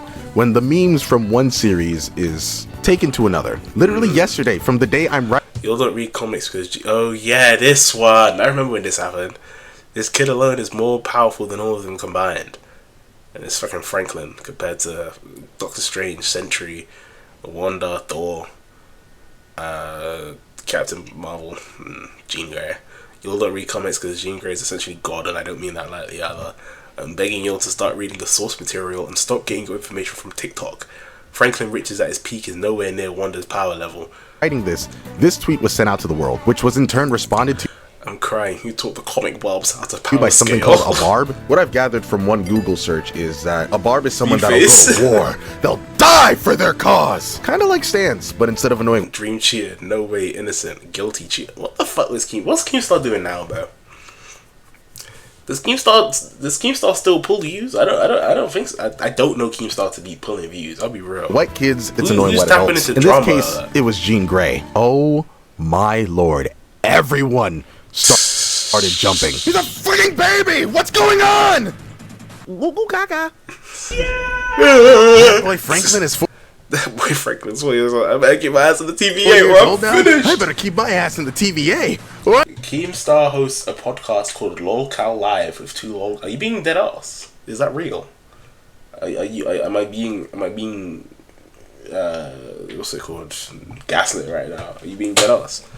I'm finished. Lend me some power. Yeah, Lamau. I'll need to tap in, man. Phoenix Force. It's a one-month-old Franklin we're up against. I'm not even an avid comic book reader. I had to go to why the hell is it fucking Monster Hunter footage in the I had to ask my friend. I had to go to an external source just to figure out what the fuck was happening. But it wasn't any less. This slander is so good I could come. Hilarious regardless. The Jean Grey account won the ratio but lost the war. What can this kid... Did we do it, Wanda? Did we beat Franklin Witches? No, Jean. That was Herbie the Robot. Dude! The worst part is a lot of the fun is kind of just one-sided. Jean Grey fans, Wanda fans, fight back, bro! What are you doing? You're down like 10-0! Slander is meant to be met with more slander. Just because you don't understand what's Comic Bobs, and if I said this is blatant misogyny and homophobia happening, doesn't mean you need to call the misogyny card.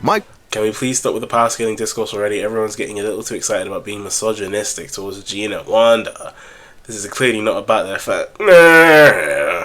Power scalers have always been annoying in every fandom, and that includes these two fan bases, but a lot of you are clearly dying for this moment to finally get back at these characters by being misogynistic, because that's the only way we can insult females, am I right, /S. You can't say anything on Twitter no more, man.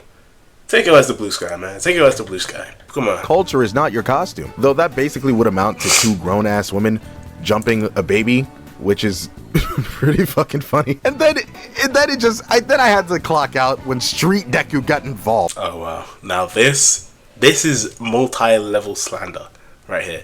There's so many layers to this. It's the Franklin, the Street tier Deku with the Gojo Sukuna battle. Pose it now. Franklin this just Deku and Franklin creates a universe where there's no such thing as a street. I'm so fucking scared. Makes another universe where no streets exist, and Street Deku loses. Babies are so funny. Yeah. What was the point of this video, man? What was the point of this video? But it was still fun to witness. And I like to hold the optimism that not everyone involved with these arguments are Neanderthals. I like to think that it's just a bunch of people who are in on an inside joke. Besides, at the end of the day, Goku Solo is all a fiction. You're just wrong. Otherwise, okay, bye-bye. Bye. Wow, that was a good video. Subscribe. That was a good video. Yoki, you did your big one with that one. Maintaining the agenda is our top priority. Came to visit because Bakugo is having his own time being slandered. This Bakugo Rize controversy. Hey. I'm not gonna say my opinion because I might get crucified for that, bro. If I say Rize wins, am I insane? Okay. Anyway, I've seen some sad art. Yeah. Don't let Deku catch you in the streets. Saw 2 power scalers in the Rule 34 comment section throwing paragraphs for 40 pages. Dear God. Deku has a conceptual street tier buff like Mihawk upscales against anything with a sword. Wow. One guy made like 20 art of Rize destroying Bakugo. Bro's obsessed in the span of a few days. Real. Well, we're getting serious now. This is Nick Crowley video. Nick Crowley is the GOAT, bro. I'll be real. Nick Crowley is the GOAT of like this horror kind of, not horror, but like true crime horror kind of vibes.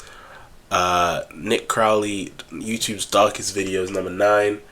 I've already watched 1 through 8, bro. You're not catching me going through the whole thing again. But dare I say this is about to be peak. This might be the best video we react to today. Who knows? We'll see. Oh, I think I watched this one. Sorry. Don't spoil it.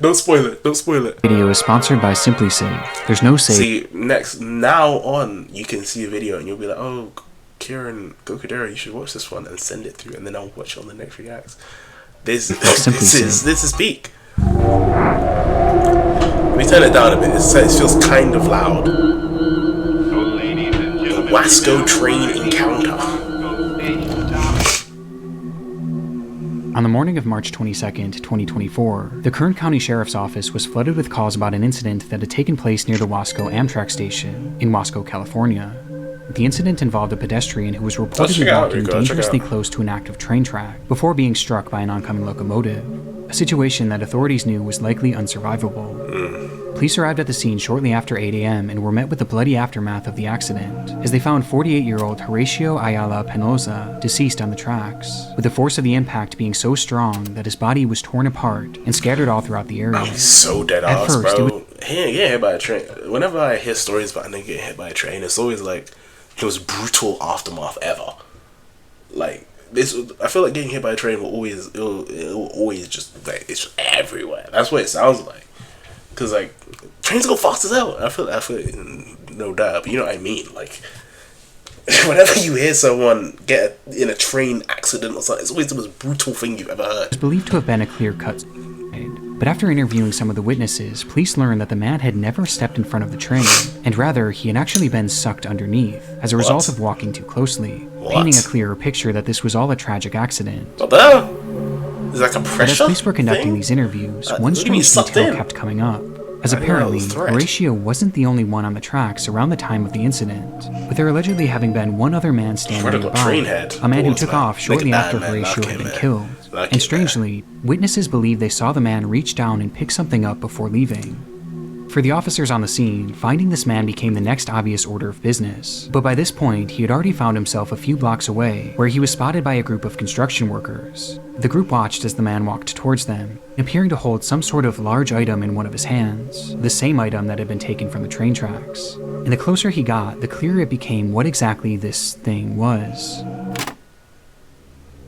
It was a human leg. Oh shit. Video! Oh crap, can I show this? Is this TOS? Can I show this?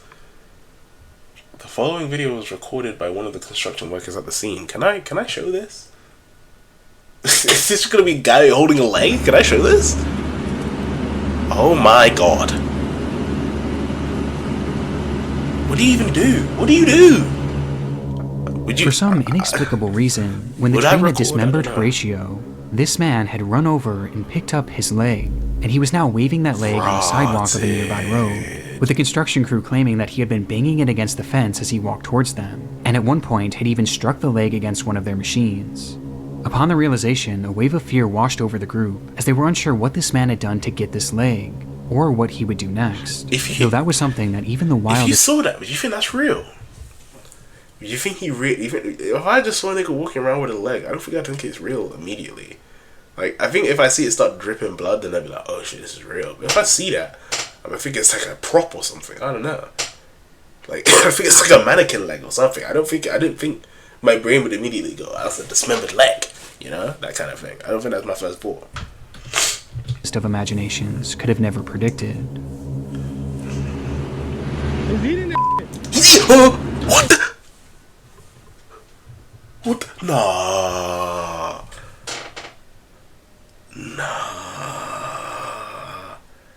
And they got this on camera. On YouTube. What the fuck? Okay, I haven't seen this one. Yeah, okay. Person yamming the leg. As the man looked down at the leg and began eating it, as the workers watched on in horror. Officers arrived on the scene immediately after this. You gotta shoot this nigga, man. Dead ass. He's got a taste for flesh. That nigga gotta go. You cannot. They asked the man what he was doing with the leg. He explained that it belonged to him, and that he was taking it to a nearby hospital to have it reattached. But he was obvious a little peckish, yeah, man. This man wasn't missing any of his legs, with the officers having to go as far as to prove it to him by making him roll up the sleeves of his pants and touch both of his legs. His explanation was completely nonsensical, and obviously didn't account for the fact that he was literally eating the leg just minutes before, leading to officers immediately placing him under arrest.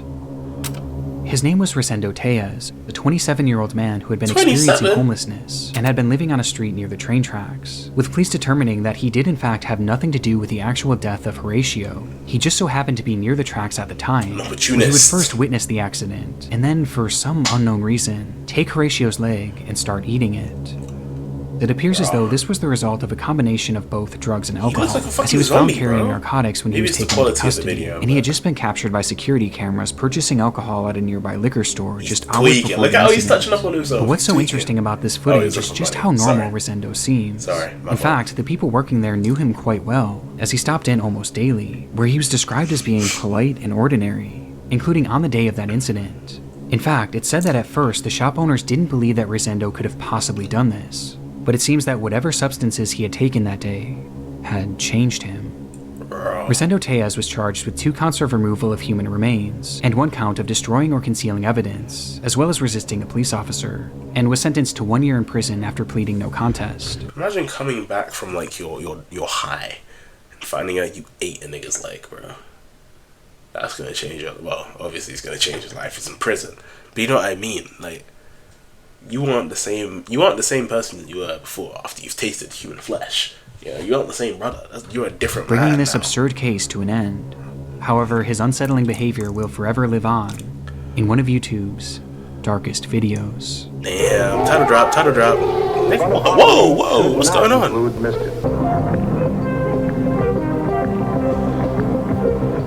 He's gonna hit us with an ad read, isn't he? Oh, no, he didn't. Wow, watched. Damn, what's going on? It was just past 10 p.m. Like Safely tucked away in her second-story Least apartment, frightening 20-year-old Crowley Hannah transition, Vivaretti set up her phone to record a video of herself dancing. Don't tell me someone starts watching from this window. For her, this was a meditative practice, a way of unwinding after a long, stressful day, one and to of my truly biggest feel at fears, peace. bro. Please don't tell me But that day, fate had other plans. Oh no. Oh shit. As Hannah was dancing, something off camera caused her to stop dead in her tracks and yell, "Who are you?" It was a man whom Hannah had never seen before, standing in the doorway That is of the not a good balcony, sign. which again was on the second floor, meaning that man This brother climbed up here just. Oh no, you got plans. climbed up, cracked open the door, and was now standing in her home staring at her, quietly my muttering God. nonsensically with a big grin on his face. Oh no. Who are you? Who are you? Please get off. Hannah stopped the music and again asked, "Who are you?" To which the man responded by saying, Please get off. Friend! No, please. What do you even do? What do you say? What? Oh my god, this is nightmare fuel, bro. What do you even say? Because you can't even like tweak out. Because he might, with a big grin on his face. Yeah, he might have something on him. He might have that fire on him. Yes. but her demeanor and the panic in her voice made it all too clear that this was I'm far not from looking tame. away from this, Who brother. are you? Please get out of my apartment right now. She started to make her way over to her phone and then towards the front door. All the while, the man kept calmly insisting that they be friends, but Hannah was having none of it. Please get out of my apartment right now. Opening her front door and, in the process, Get out. Get out. pointing the camera directly at the intruder, giving us our first and only glimpse of the man, as he's standing still in the balcony doorway. And with her front door now open, she yelled at him to get out, loud enough for the neighbors to hear. Get out. I ain't leaving, bro. In my crib with the P5 sitting there. When you're scared and you're dancing, you're in the middle of the shit. Some nigga break in. You're scared. You see him inching towards the air fryer. Hell no.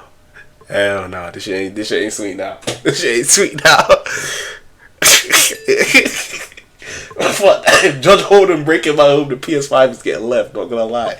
Hey, I don't think he coming into your crib for the PS5, bro. He gonna treat you like that nigga at the end of the book, bro. He's not coming for the PS5. Which finally caused the man to retreat.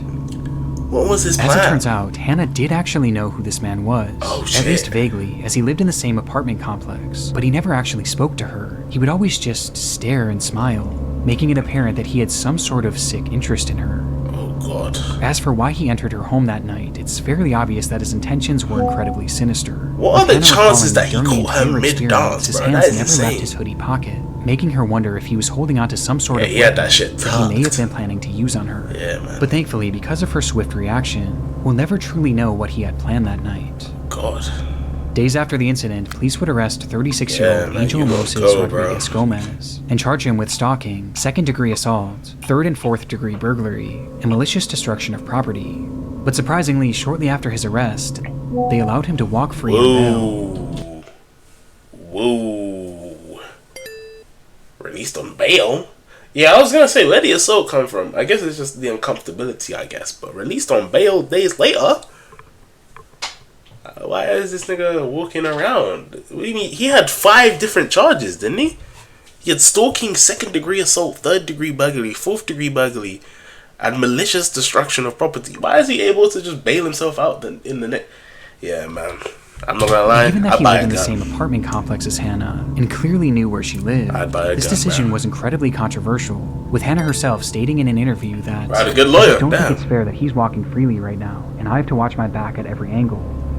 Thankfully, the court's decision would not lead to any further escalations in the case, and today Angel no longer lives in the country, but the footage is incredibly chilling nonetheless, and it sent me down a rabbit hole of home invasion videos late the other night. And here on YouTube, I came across countless Oh my unsettling god, examples. please don't tell me this video is just about to be home invasions, bro. I hate that. That's like my biggest fear, bro. I hate this. Please. Man left the yeah, you could handle it, bro. His face was plastered everywhere. One such example comes from Saratov, Russia, and shows a woman moments after being awoken by the sound of knocking as she lay in bed in her apartment. Okay. It was around 4:30 a.m., which was already unusual enough, but things became downright horrifying for her when she realized that the knocking wasn't coming from the door. It was coming from the window. Again, what do you even do? What do you do? What do you... Why? Oh my god. Oh my god. Oh my god. Because my first thought is, why would you even open that window? Why? Unless you got a knife in your hands, why are you opening that window? She opens it up. She makes eye contact with her brother immediately, and he's slamming his head into the... Yeah, man, this could only happen in Russia, bro. This could never happen in the UK, bro. She lives in Resident Evil 7, bro. Real. Oh my god. Oh my god. Oh my god. Oh my god. This video cannot be real. This video has to be fake. This video has to be fake. Look at that nigga's face, bro. This can't be real. Outside Crowley, of the get window the fuck was up. a man Get this banging off his my head screen, against the bro. glass over and over again. And equally as disturbing, You're supposed to borrow some sugar, man. this woman's unit wasn't on the first floor. She was 2 stories up. What? And she didn't have a balcony. Across the street, a neighbor filmed the incident as it happened, Oh my showing us that the God. man was standing on one Oh of the my building's God. gas pipes while he Oh continued my to strike God. the window. Eventually, these hits grew so forceful that the glass started to break, and his head began bleeding profusely, finally leading to the man stopping. But not in the pursuit of Cannot be real.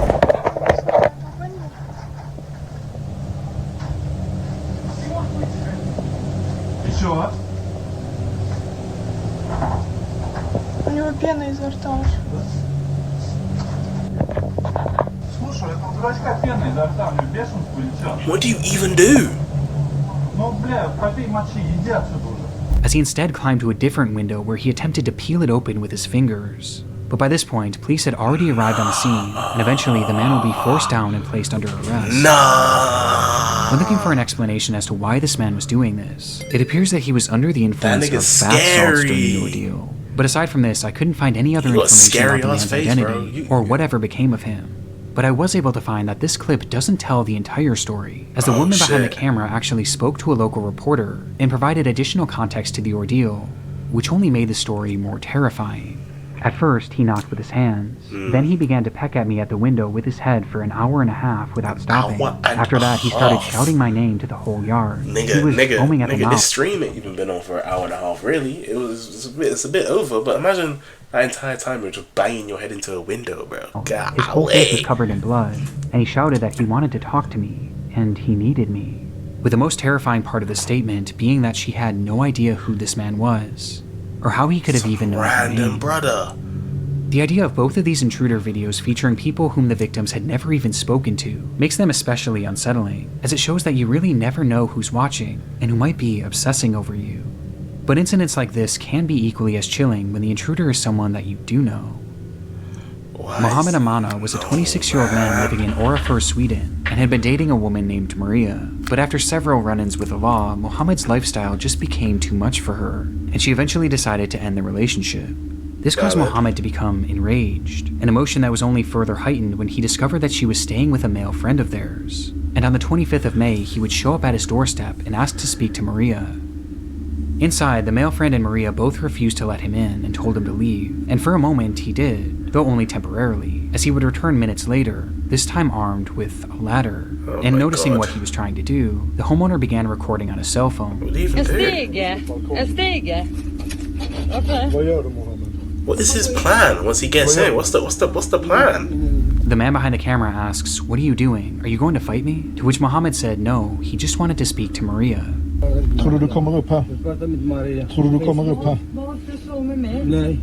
As he said this, his demeanor was unsettlingly calm as he continues making his way up the ladder. Mohammed, du kommer inte upp här. Du kommer inte in I mitt hem. Du kommer inte in I mitt hem. This is a dangerous position now. Being so calm that the cameraman couldn't tell if Mohammed was a threat or not, though it wouldn't take long for him to get his answer. Du kommer inte in I mitt hem. Därför hon...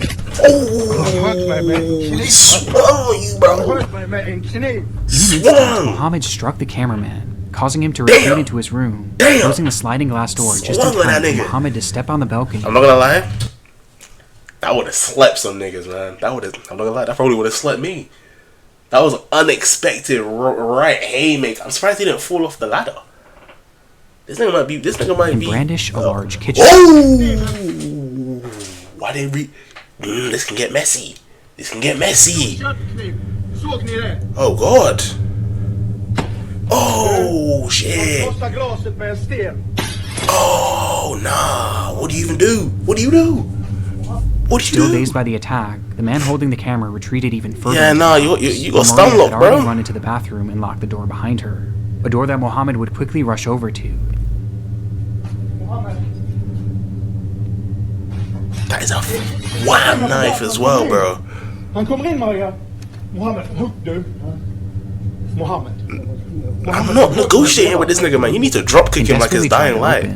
Even trying to use his knife to turn the lock, as that lock was the only thing standing in the way of what he was there to do. What exactly that was is unknown, as police would manage to arrive on the scene within minutes of this Man says unknown. We know what this nigga was trying to do, man. Before he was able to get to Maria.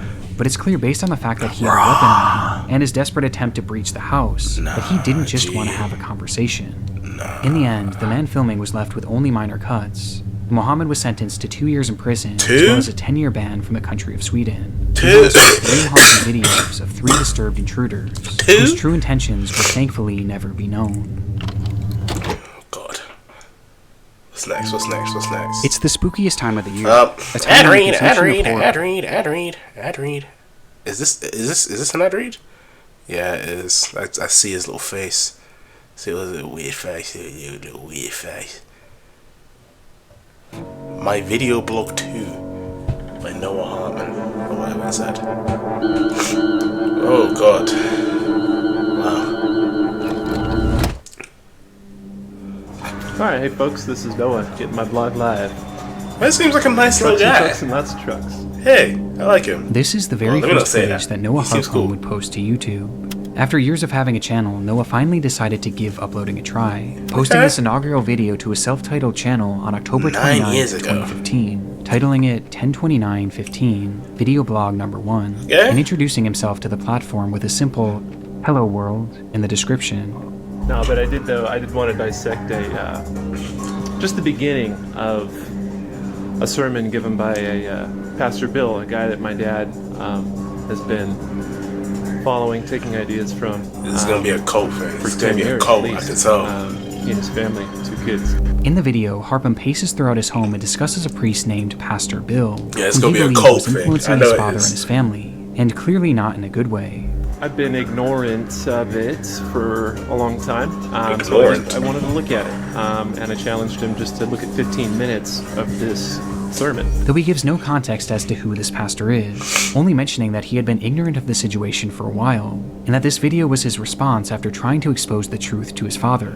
Been waiting, and haven't heard anything, so I was going to just post my reply, and I guess that's how I'll start my blog. Again, what this truth is unclear, as the lack of information makes this video a confusing watch, and ultimately it tells us very little about who Noah was, let alone the other people he was discussing. But he did end the clip by making it clear that this was only the beginning of what would be a reoccurring blog series that would showcase just him, his thoughts, and his camera. The blog is just going to be me with video camera, and that'll be it. We'll see what happens.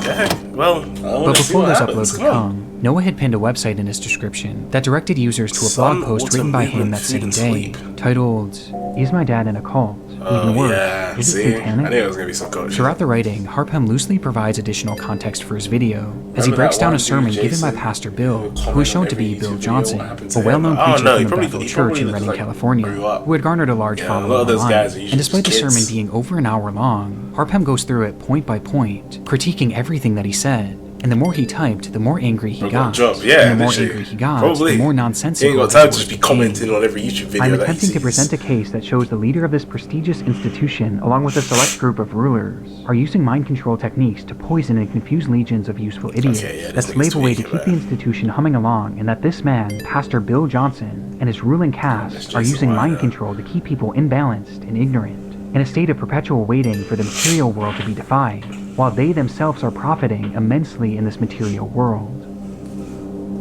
The blog gives us a peek behind the curtain of the man shown in this video, a man who seems to be clearly mentally unwell, paranoid, and very angry, with the post making it clear that the purpose of Noah's content was to bring this pastor down, and video blog number 1 was supposed to be just the start.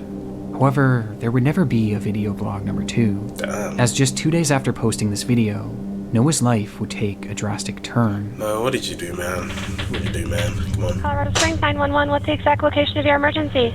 It's at... Can you repeat that one more time for me and make sure I had it correct? Well, it's across the street from me. I'm calling from my address. Tell me exactly what happened.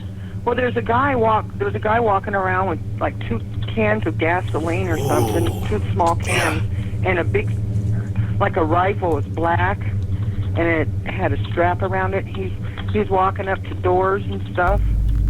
Ooh, no. At 8:35 a.m. on the following morning, a woman named Naomi Bettis called 911 after witnessing a suspicious man walking around her neighborhood in Colorado Springs. She watched him carrying several cans of gas, as well as an AR-15 that was hung over his shoulder.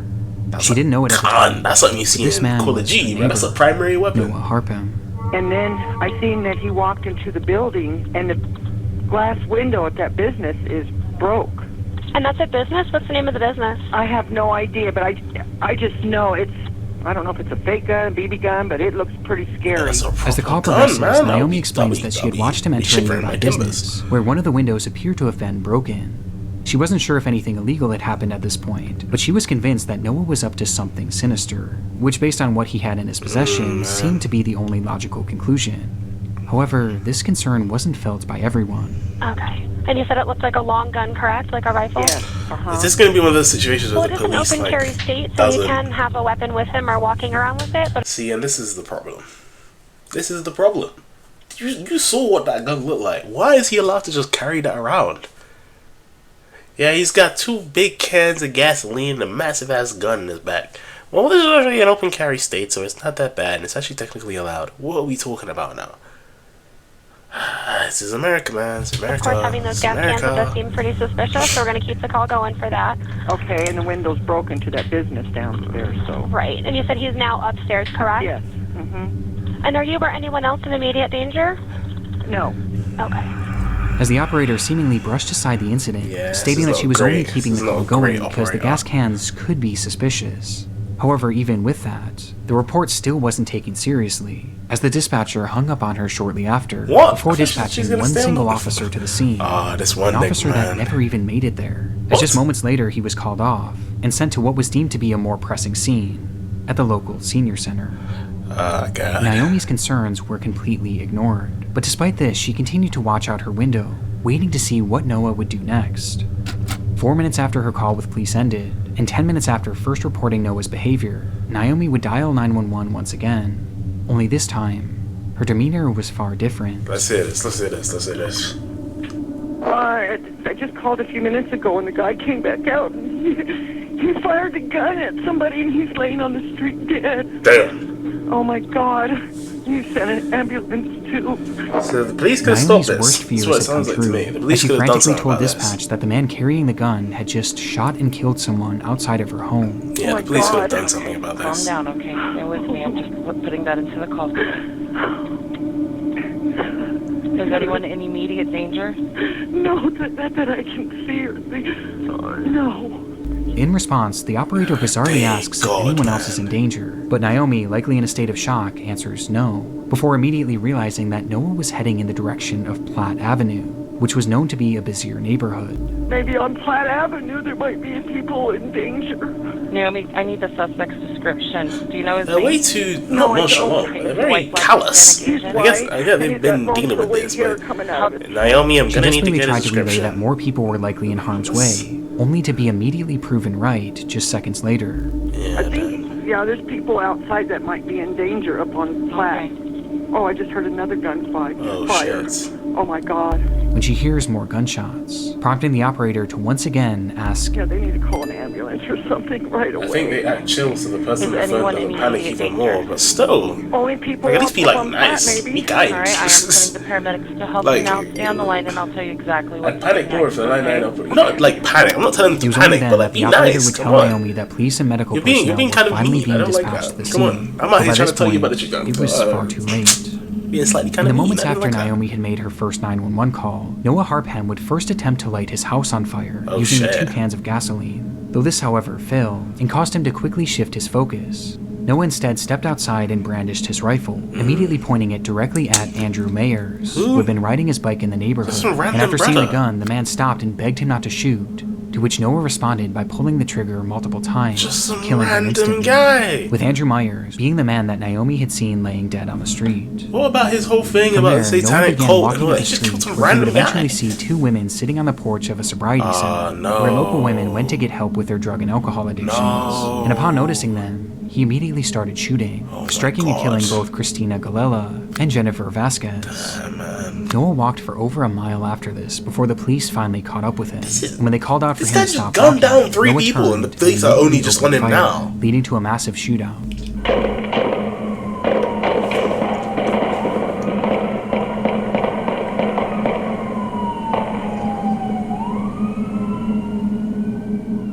When the smoke cleared, the only one struck had been Noah, who was lying dead on the pavement, marking the end of his killing spree. Good The riddance. investigation that followed revealed that Noah had never even met any of the 3 people he killed. Yeah, that he just day. killed They random were all people. total strangers, leaving the question, why You're had gonna he eat done Joseph it? Seed. Well, even today, there's still no clear motive, just doing with shit, this man. appearing to be a completely random and senseless act. Yeah, but looking that at was his not final and necessary. only posts online, Noah was clearly very angry and seemed to be mentally unwell, which was corroborated by crazy. Just think testimony about it. from He his posted parents, this as they 2 later days claimed later, that he this had nigga's anger dead. issues and suffered from drug addiction and bipolar disorder. But what's so unusual about this to me was that this video was published just 2 days before the killing. Yeah. And it was clearly not meant to be a one-off post. It was something that he seemed genuinely excited to continue. Yet not even 48 hours later, he resorted to this. What happened in that time frame may never be known, but the effects of it will last forever. And I can't help but wonder how differently this all could have gone if that initial damn 911 person operator had just answered the taken phone Naomi's properly. report Goddamn. seriously. Noah's spree didn't start for a full 10 minutes after she started that call, which would have been more That than could enough have been time for time. police to They intervene. could have stopped this. But instead, That's 3 Noah people was who given died all the because of time that. he needed to end 3 innocent lives. ACAB.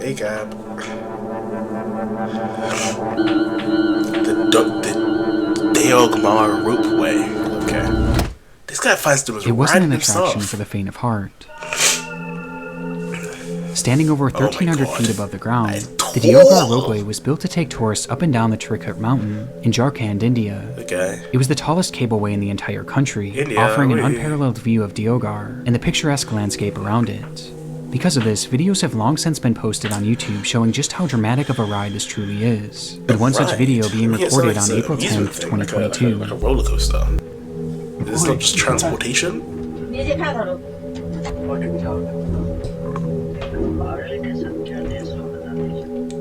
That day, a woman and her family had been filming their adventure to the Trikut Mountain, and were now filming a first-person view of the descent Oh back my down. god, this is like that the Kingsman 2, bro. What's going on?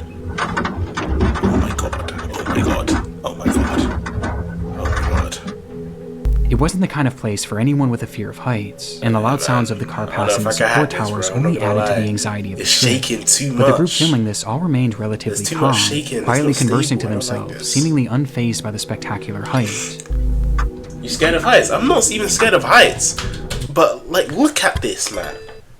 What happened in Kingsman? They teased Hitler in a post-credit scene, and they didn't make a 4th movie. I don't know. I don't think the prequel sold very well, so they just didn't make a next one. But I assume they probably have some in the chamber. They just haven't. But no, I'm not scared of heights. But like, bro, look at this. Look at this finicky ass thing they're on, bro. I'm scared of that. I'm not scared of heights, but I'm scared of instability while up in the air. Even enjoying it. Look how it's feeling that shaking. wouldn't last. That's unstable, bro. That's not for me.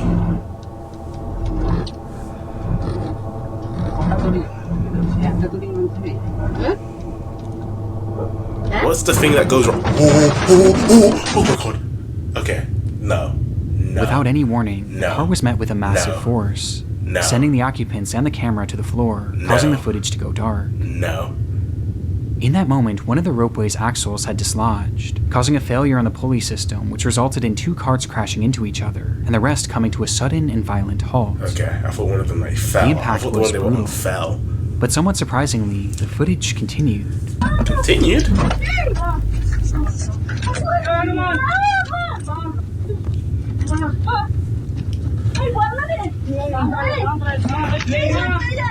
Showing just enough to reveal that the ropeway and the cabin these people were in were both still intact, before the recording came to an end.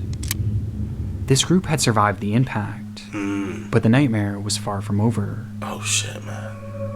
News of the collision quickly spread throughout the region, leading to the scene being flooded with rescuers and news crews alike, with everyone trying to figure out what exactly was happening, pissing myself, and the initial bro. prognosis was grim. In the impact, 1 man in a separate car had been killed, and many others were left injured. And making matters worse, due to the broken axle, the ropeway was now no longer operational, meaning that the 70+ people spread throughout the various cars were now stuck, some of whom were still suspended over 1,000 feet in the air. Myself, bro. It was going to be an incredibly difficult rescue operation, just given the height of the ropeway alone. And ultimately, it was determined that the Indian Air Force would utilize their special top-of-the-line helicopters to fly over the cars and lower down ropes with harnesses attached to them for survivors, who then would strap themselves in and be hoisted up to the helicopter above using an electronic winch. It took hours for them to even make their first attempt, before finally trying their approach on a middle-aged man, who slid on his rescue strap and was then slowly pulled up towards safety. Please tell me he makes it. Please tell me he makes it. Please tell me he makes it. Please tell me he makes it. Please tell me he makes it. What could go wrong here? The footage of this is horrifying. Oh my These people were already over 1,000 feet in the air when their cars got stuck, and now they were being lifted even higher, tethered only by a single rope and a safety harness. Worst of all, it was a particularly windy day, which was made worse by the swirling of the helicopter blades, a combination that caused the man to start swinging wildly from side to side as he hung onto the rope for dear life. This is a nigga's life, man. No, tell me he don't go up into the rotors, bro.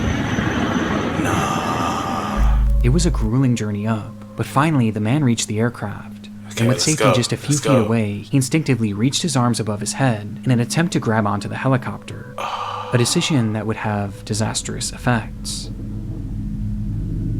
As he did so, his harness slid upwards and was pulled over his shoulders, and then over his arms, before eventually landing in his hands, meaning the only thing left holding him up was his own grip, as he clung to the now useless harness.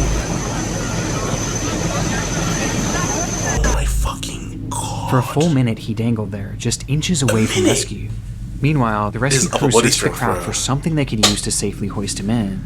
But before they got the chance... Yeah, man, he's going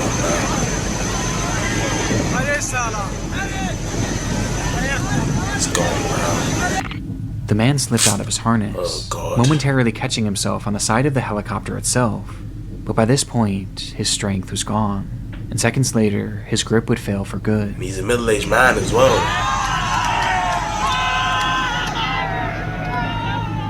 Causing him to plummet approximately 2,000 feet to the ground below, killing him instantly. For those waiting to be rescued, the sight was especially horrific, as they watched the man who they thought had made it to safety fall to the ground right in front of them. The fear they must have felt knowing that soon it would be their turn is unimaginable. After this, the rescue crews began making tweaks to their operation, which started to lead to a few attempts going off without a hitch. But the entire process was incredibly slow, as a full 24 hours would pass before 60-year-old Shiva Devi would finally get her chance to be removed from the car. And as she started her ascent up to the helicopter, no, the wind also caused her to start swinging wildly. There's another one in it. So wildly, in fact, that the winch used to lift her suddenly stopped working, leaving her hanging there, only moving side to side rather than up towards safety. Bawling. As she hung there, rescuers on the helicopter frantically tried to figure out what the problem with the winch was. But before they could ever get their answer, the rope suddenly snapped, causing her to free fall to the ground below. Oh god. It came without any sort of warning, and from what I can find online, there isn't a definitive answer as to how this happened. But either way, it resulted in Shuba's tragic death. Oh god, man. It took a total of 48 hours for the last of the survivors to be rescued and finally brought to safety, an unimaginable amount of time in an unimaginable position, with survivors having to watch 2 people fall to their deaths before them, unsure if they too were going to meet the same fate. Since its release, the footage has sparked some debate online, as the media actually hailed this as an impressive and even successful rescue operation for the Indian Air Force. I don't know about successful. While others have hit back on this, I do not know about incidents successful. seem to have been entirely preventable, with more people dying from the rescue than the accident itself. He sounds like Though he ultimately fumbled the there were first no and the repercussions last for the one. rescue crew, with the only punishments being dished out to the operating company DRIL, which was accused of not properly maintaining the ropeway and not following proper safety protocols. It was even alleged that when the initial crash happened, the people operating the ropeway at the time actually fled. I guess the it is scene a success, and never even yeah, called but like, you authorities. can't just purely But I'm not look sure at if it this as was a ever success, actually you know? proven. DRIL was fined over $1 million and has since been blacklisted from operating ropeways for 5 years. Yeah, I'm not while going. the families 5 of the years? deceased were I'm not given going around another one of them $33,000 in compensation. Hell no. Currently, there are plans to repair and reopen the ropeway. No. Though at this point, no official date has been given for the reopening. No. I'm not going on one of those. More justice in Grenfell. Yeah, man. Oh, it's the end of the video. Wow. Well, that was a good one. That was a great one. I really like that video. Really like that one. Some dude is climbing a ladder to get into my house. I'm pushing the ladder down. Is it a requirement to be completely useless as a 911 operator? Yeah, man.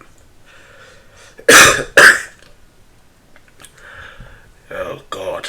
Yeah, real. Is anyone in immediate danger? That's the type of shit I'm saying, man. Okay. Next video. This one was good though. This one was good. This video from Fern. I like Fern. He makes very strong what's it called? Like informational videos. This one is from Fern. Camp 14, the most horrible place in North Korea. Okay? Let's tap in. Let's learn. Let's learn about North Korea. Cause hey, I know some stuff. I don't know that much, especially about Camp 14 and fucking torture camps. Disclaimer. This video contains accounts of violence, attempted suicide, and child abuse inside North Korean prison camps. Such content is upsetting. Try not to watch it alone. I'm not watching it alone. I have you guys. Way. June 1989. Class is about to start for these 40 school kids. Like every week, the teacher starts searching everyone's pockets. This time, he finds something. On a little girl. I meant W to it being made by humans, not W to what they're doing. I don't agree with North Koreans and what they're doing. Kernels of grain. The teacher snaps and commands the girl to come up front. She has to kneel down on the hard concrete floor. With a wooden stick, he strikes her on the head. Again, and again, and again, and again. Look at that. For each grain, I didn't count. Her classmates watch in silence. The beating goes on until the little girl collapses. Afterwards, her classmates carry her home. The same night, she dies. Dies? Oh, he did beat her in the head multiple times. The little girl and the other 39 children are all inmates in one of North Korea's deadliest prison camps, Camp 14. Comparisons have been drawn to the Nazi death camps, to the Soviet Gulag. They're accurate. And wait a second, let me look at these maps because it's zooming death camps to the position, guard position. So there's guards all on the border. Light industry, fish farm, agricultural village, threshing house, mine railroad, mine portal, coal storage and loading facility, rail yard. Gulag. They're accurate. Clearing, training area, possible armory, guard barracks. And in their own way, they're different. a lawless detention facility hidden in the mountains of Kaishan, a place where people are imprisoned for the crimes of their parents. Once you end up here, you will most likely die here. This is truly a space that is outside humanity, let me say that. Prisoners are forced to work under inhumane conditions. The smallest mistake can cost them their lives. Escape is almost impossible. Only a handful make it out, risking everything on deadly routes. In North Korea, there are several of these death camps, and the regime has kept them a secret for decades. But through the relentless work of human rights organizations, satellite imagery, and reports from survivors, we can have a glimpse at these facilities. Why are people being sent to Camp 14? What does daily life look like inside its walls? What horrors do the inmates face? And how do people actually get out? This is the story of the most horrific prison camp in North Korea. And what's crazy, again, they said you're in here because of the crimes of your parents. You were just born in, this is life for you. They're born into this, that's their life. This story is based on Escape from Camp 14 by Blaine Harden. One former prisoner of Camp 14 later changed parts of his story. Every time you see this symbol, it marks those revisions. If you want to know more about the exact changes and the reasons behind them, we recommend reading this article. Since North Korea denies the existence of these camps, independent verification is not possible. Shin Dong-hyuk is just a young boy when he witnesses the little girl being punished for having food in her pocket. Shin has no doubt she deserved it. After all, she stole food, and in Camp 14, stealing means death. He doesn't question it. He knows nothing else. The camp rules are his reality. Shin was born in Camp 14, but his parents didn't fall in love. They were assigned to each other by prison guards. Oh my Intimacy God. between men and women is strictly forbidden. If a woman becomes pregnant without permission, both she and the baby are shot. Nigga. These guys are like comically evil. What do you mean? Man said both her and the baby. Oh God. In Camp 14, there is only one way to have a child: promotion. Those who work hard, and more importantly, snitch on others, may be granted a reward marriage. This is how Shin Dong-hyuk and his older brother Shin Hee-gyun come into the world. But they don't grow up as a real family. Their mother never talks about the past. Shin has no clue why his parents were imprisoned, and it probably wouldn't matter anyway. It's all about suspicion. You know, you don't have to Say his full name again. be an anti-regime character. But if you're suspected of being anti-regime, of being a wrongdoer, a wrong thinker, of having engaged in wrong associations, they will send you to the camp. This is Greg Scarlatoiu. He's president and CEO of HRNK, the Washington-based Committee on Human Rights in North Korea. For years, Greg and his team have been investigating human rights abuses at these camps. Like many others, Shin will most likely stay in Camp 14 for the rest of his life, even though he never committed a crime. This is the house Shin and his mother live in. Along with his mother's promotion came slightly better housing. Okay. They share it with 3 other families and sleep on the floor. Okay, that's not okay. There's a simple Obviously light none of bulb in the this is okay, kitchen. but you know what I mean. Electricity works for just 2 hours a day. There's no running water, no furniture, no shower, and barely enough food to survive. The building is part of a model village, one of many. Camp 14 is estimated to cover around 153 square kilometers. Hey God. Almost 3 times the size of Manhattan. That's wow. It is secured by a 60-kilometer fence, patrol paths, barracks, guard posts, and checkpoints. The whole area stretches from river valleys to mountain peaks. The wilderness and the Taedong River act as a natural barrier, an immense obstacle course separating the facility from the outside world. And see, when you look at stuff like this, look at how many guards are posted up at each different point. I can't even think of a way you'd get out. Cause look at how they got the river, man. Cause that would probably have to be your way out. They got the river on lockdown, bro. Even the geography's not on your side. I don't even know how do you even escape from this? I don't know. They said brothers escape, so I'm trying to see how. I don't know. Little villages are scattered across the vast area, containing housing and working units. These are sprawling facilities. They're very large facilities. So at some of these facilities, you see underground tunnel blood, farming, agriculture going on. You see some of these facilities that are adjacent to coal mines or other types of mineral exploitation. Researching and animating topics like these take a lot of time. We work for months. I'm sorry, you're hitting me with an ad. I don't like this. I'm sorry. Support your hustle, buddy. But I'm good. I will dig very fast. Electricity. And it also has a school. This is where Shin goes every day. His teacher wears a guard's uniform, carries a weapon, and teaches obedience above all else. Camp rules are brutal. There are 10 of them. Even the smallest violation can lead to execution. Shin memorizes them all. Rule 1. Any witness to an attempted escape who fails to report it will be shot immediately. That's Rule rule 3. 1. Oh, damn, we're skipping rules now. What if I wanted to know rule 2? Anyone who steals or conceals any foodstuffs will be shot immediately. Damn. Rule 5. Anyone who holds or hides a fugitive's possessions conspires with him.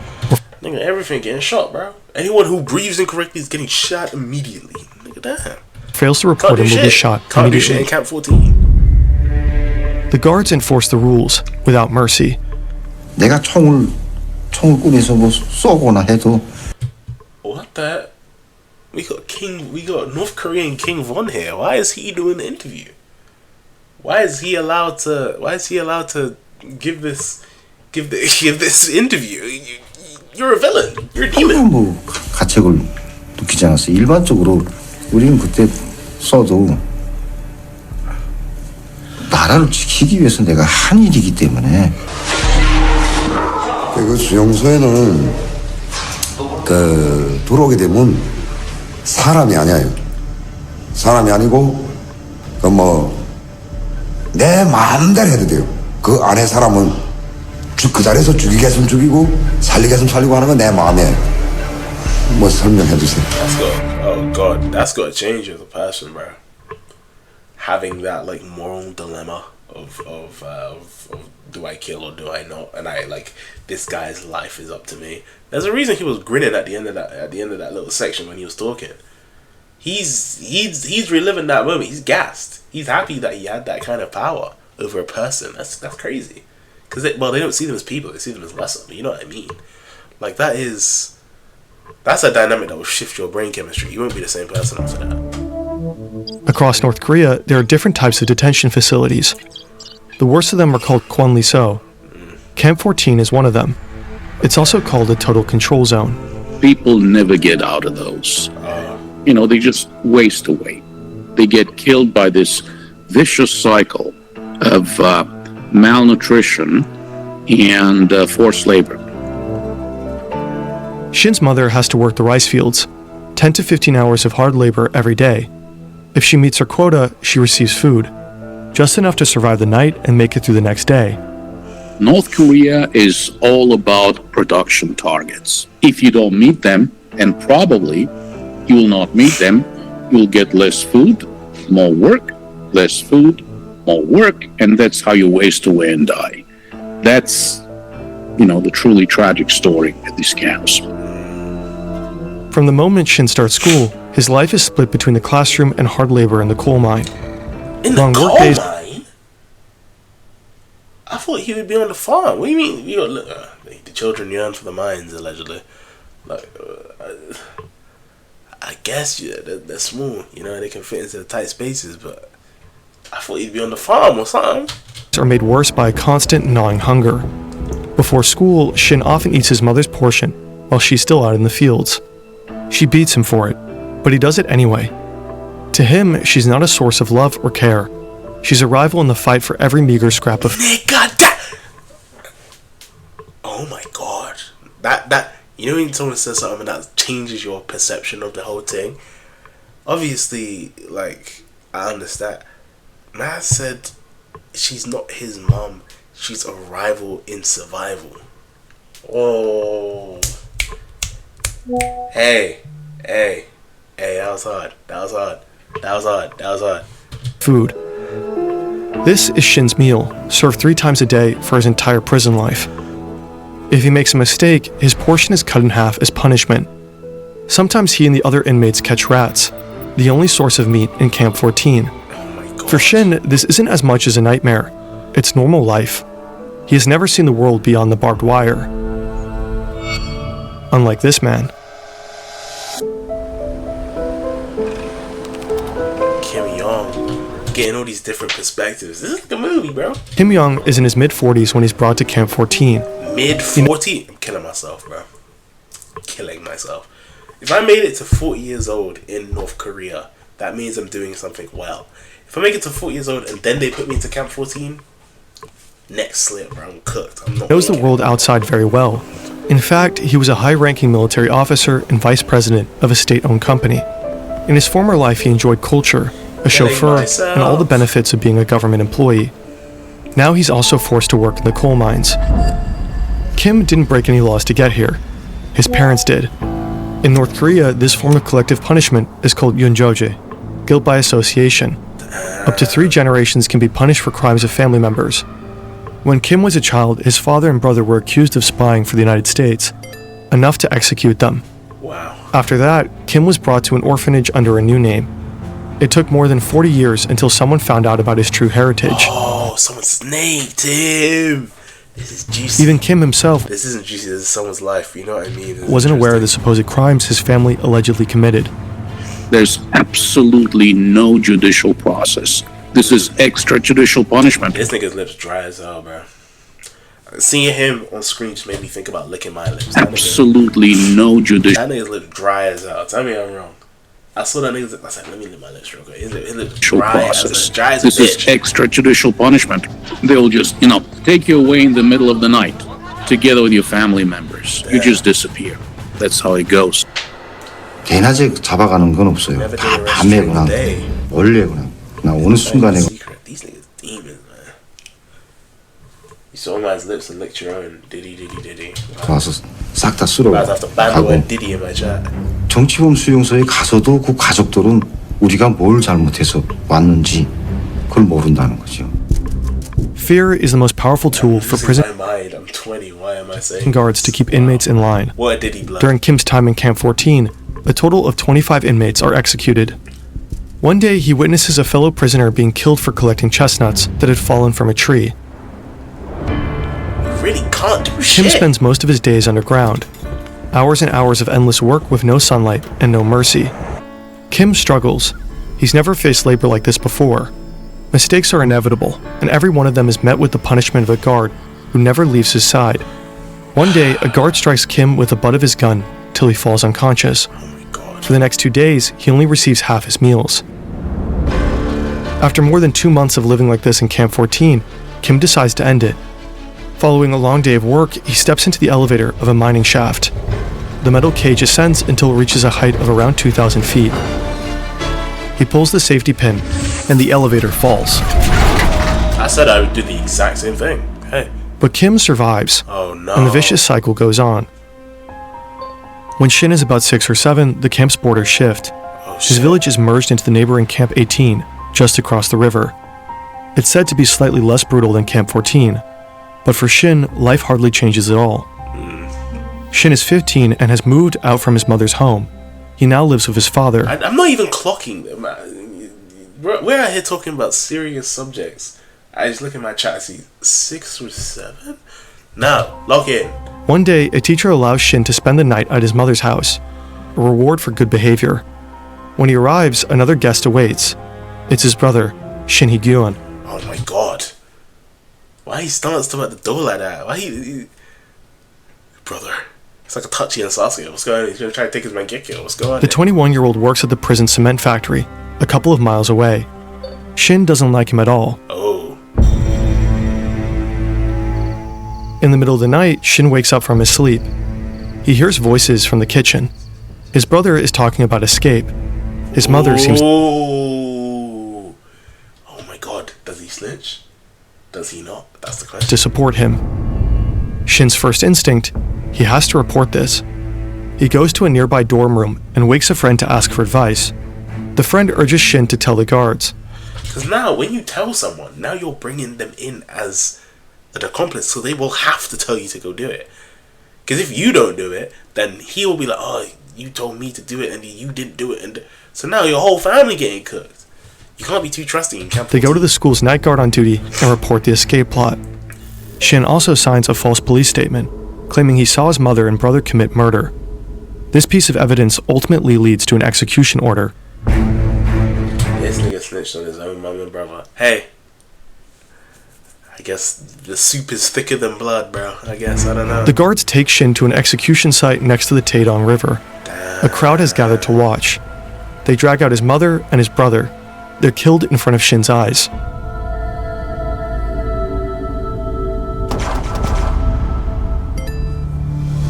Is Shin the one that's been there since a baby? Yeah, Shin's our main protagonist, and he not gonna lie, I'd resent my mother if I was him. Yeah, they said his mother wasn't like a mother to him. It was a rival. It was a rival who was limiting his survival. That's actually what he said. He described her as, because like they would share the same food, and if like he needed to eat, and she was I'm not surprised he duppied her off. It's crazy though, but in 1996, some rewards? Kim Young is transferred to Camp 18. Kim Young, what's to going on him, with this you? place feels like heaven. Okay. The labor conditions are slightly better, and to his surprise, he reunites with his 70-year-old mother, who is also a prisoner here.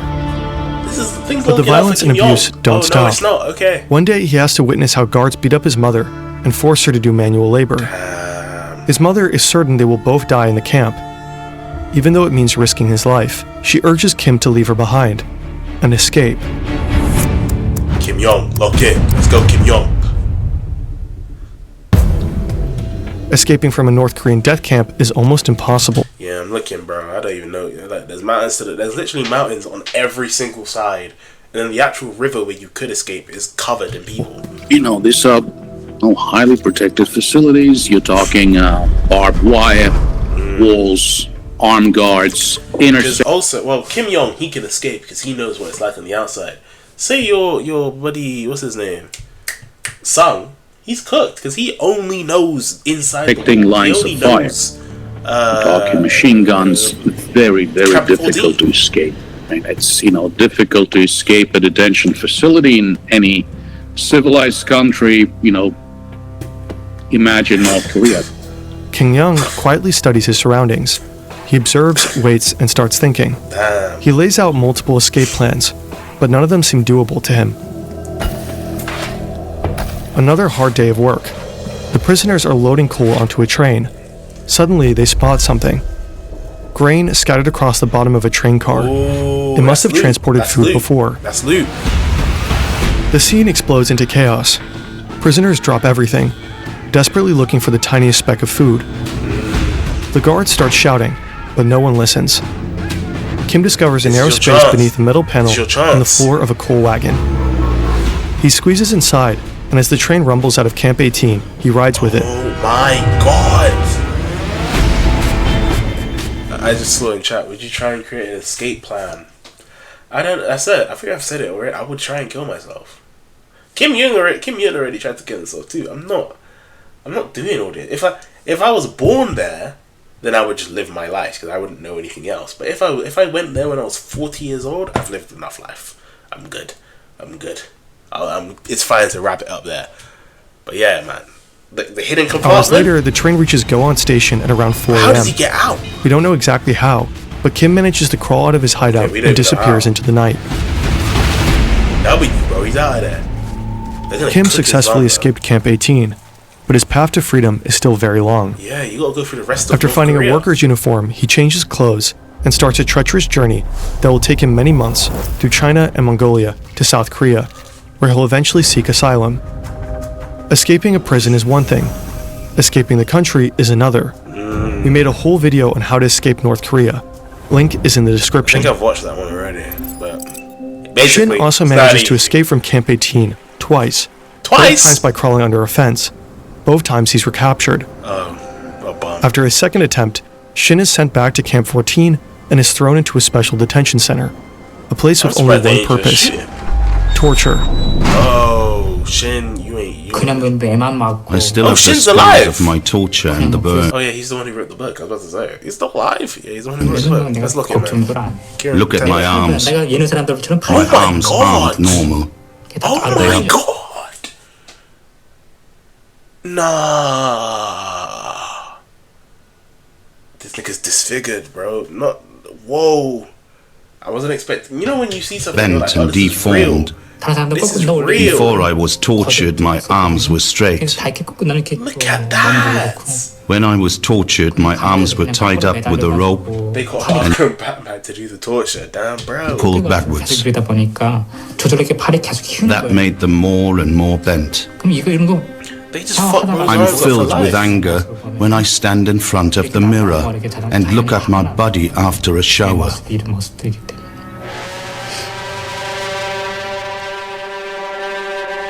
After 4 weeks of torture, he's thrown into a pitch-black cell. No windows and barely enough space to lie down. There he'll spend the next 6 months. 6 months? Oh my god. Yeah, I'm not built for this. Suicide. I'll find a way, bro. After his release, Shin is thrown back to the general prison population. I'll find a way. He has to work in the coal mine, the farm fields, and eventually in a garment factory. This is where he meets Park Young-chul, a man unlike anyone Shin has ever seen. Born into an elite family, Park once held a prestigious job and had seen the world beyond North Korea's borders. Oh, okay. By then, Shin already knows he's on the execution list. With Park at his side, he begins planning what will be Shin's third and final escape.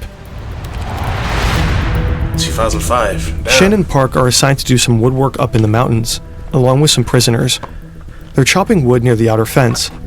The camp's fence is around 10 feet high and lined with high-voltage barbed wire. The next guard tower is a quarter of a mile away. Shin watches the patrols. There are long gaps between them where no guard is close enough to spot the two. The plan is simple. Wait until dusk so that their footprints can't easily be traced in the snow. They slip through the high-voltage wires without touching them. As the sun sets, Shin and Park move closer to the fence. They hack branches, pretending to stack wood. Nobody notices them. Park hesitates. Shin's heart races. He grabs Park's hand and they run. Shin slips. Park reaches the fence before him. He tries to squeeze his head between the two lowest wires and hits one of them. Park's body is not moving. The bottom wire bends under his weight, creating a narrow gap. You gotta do what you gotta do, man. You gotta do what you gotta do. Hey, Unc did it for the family, bro. He did it for me. Hey, if one of us gotta go, and you were too close. You were on your way out, oh man. Hey, thank you. Shin crawls over Park's body.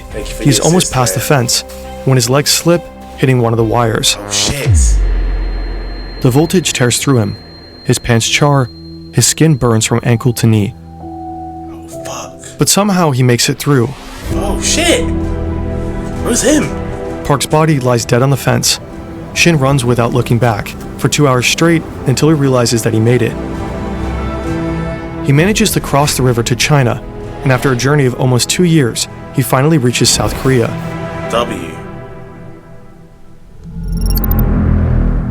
Oh god. These are all the prison camps that are most likely active in North Korea today.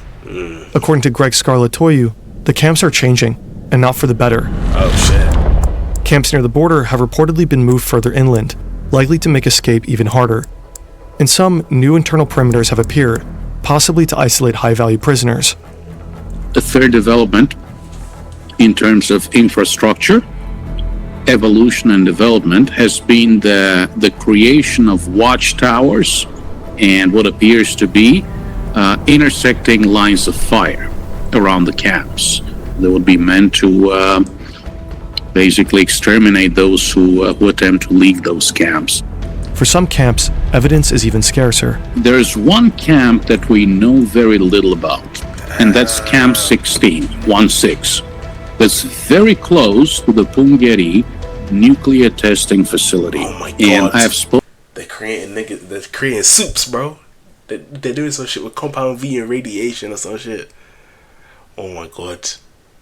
They're setting up for a sequel right now. Spoken with South Korean nuclear scientists who said, look, we don't believe that prisoners are used in digging those tunnels for the nuclear tests. Captain Korea coming out but it is soon, very likely that they will be, used and abused while cleaning up after those nuclear tests. The HRNK estimates that up to 120,000 people are currently held in North Korean prison camps. In fact, as a viewer of this video, you might know more about them than most North Koreans ever will. Oh my god. We have to remember that these people are being tortured and maimed today. They were tortured and maimed yesterday. And the same will happen tomorrow. So, I think it's a matter of moral, ethical, religious, and political obligation to continue to maintain our interest in these issues. This is Shin today. He gradually adjusted to a life in society and became a public speaker and advocate for human rights in North Korea. In 2015, Shin Dong-hyuk retracted parts of his story and admitted to changing certain key details in Escape from Camp 14. The book's author published a detailed statement outlining every change Shin had made. According to Shin, some memories were simply too painful and others too shameful to share truthfully at the time. Okay. This is a common reaction for victims of torture, who often cope by suppressing or distorting their accounts of what really happened. Greg Scarlatoiu and others believe Shin's changes don't alter the fundamental truth of his reports. Was Shin Dong-hyuk a political prisoner? Yes, 100%. Okay, he spent some time both at Camp 14 and Camp 18, right across the river. Did he witness the execution of his mother and brother? Yes, he did. So the fundamental elements of Shin Dong-hyuk's story did not change. Shin bears the scars, physical and psychological. They leave little doubt about the abuse and torture he endured. Shit, man. Hey. I'll play no Whoa, solo. whoa, whoa, whoa, whoa, whoa, whoa, whoa, whoa, whoa, pause. They were trying to play some next video. That's not next on the docket. I'm gonna X this video off because I don't think we have time for that one. 2 more short videos up next. This was a great video though. Great video. Thumbs up from me. Yeah, man. Raw. That was poignant. But it's time to get to some ignorant ass shit. Video by Worms. Love this guy. Low-key, kind of one of the goats. I'm not gonna lie. Low-key, one of the goats. I'm already gonna like this video because I know it's about to be gas. Seriously scary horror movies. Okay? I recently watched The Black Phone 2. It wasn't that scary, but it was still really good. Let's see what this nigga's talking about, man. Let's see what this nigga's talking about. The month is October, and it's filled with many things. Leaves falling, pumpkin patches, pumpkin spice, pumpkin carvings. Man, I never really realized how full of pumpkins the month was. Compared to what we just watched, this is overstimulating. However, as you know, October's highlight is always fear. And there's no better way mankind could celebrate that than horror movies. Over the years... Oh my god. That scene, I remember I was watching it with... but no better way mankind could celebrate that than horror movie. Now that's real. That's real horror right there. That is scary. I don't find most of this movie scary. That's scary. Over the years, horror movies have come in all shapes and sizes. Goofy, gory, thrilling. But the ones I'll be talking about today are the ones that were meant for Halloween. Y'all saw the title, Seriously Scary Horror Movies. The type of horror movies that even to this day make you poop your pants in fear. If you're on a date, do not take them to go see this one because even you will be hiding behind that pillow. Being a man really is hard because when you mean go check what that noise was, bro, I'm scared to. That is Usopp ass mean, bro. Do not send that nigga right behind them. You think I'm gonna protect you from that? Man, fuck no. Without further ado, let's go. I've already subscribed, buddy. Don't worry. Smile 2022. I've not watched the two things you never want to see in horror movies is creepy ass kids and motherfucker smiling. In Smile, we see Dr. Rose Cotter, and she's a psychiatrist who's trying to understand this girl, Laura. Okay. And you know, Laura wants to spend $500 to take the easy way out. She explains it's because she's being haunted by people who are constantly smiling, like disturbingly smiling at her. Also, it seems like the smile people are rage baiting Laura, saying that she's out of time and she's about to die. Obviously, Dr. Cotter doesn't believe her, considering Laura is a suicidal patient and Rose is a psychiatrist after all, but Laura doesn't take that too well. Fortunately, during their talk, it seems Laura has calmed down. Oh, Unfortunately, it is not because Dr. Rose is good at her job. Laura begins to slash her face and boom! Dr. Rose is now seeing the same smiling people as Laura. Now, I don't know about any of y'all, but this all happened in the first 10 minutes. Watching people murk themselves right in front of me and then give me a timeline to ice someone else out or I had to kill myself, I just can't do that. It gets revealed throughout the story that the curse feeds on trauma, and the way they figure this out is because Dr. Rose teams up with her ex-husband, the detective. I remember A-Train was in this movie, but I don't really remember what he does. But if A-Train is getting belted ass by this curse, what makes you think that I wouldn't? One of the scariest parts of this whole thing is that Dr. Rose doesn't even beat the curse. She actually ends up setting herself on fire right in front of the detective, continuing the curse. But that's not even the scariest part of this whole movie. You want to know what is? I have to call my ex? Yeah, man, fuck that. 9 out of 10 would yell again. And then you just tell her Gerald's game. how He's much coming you for hate some her. next This things. movie actually scarred me for life. I'm not gonna lie. This woman, Jessie, and this dude, Gerald, are married. And when it comes to getting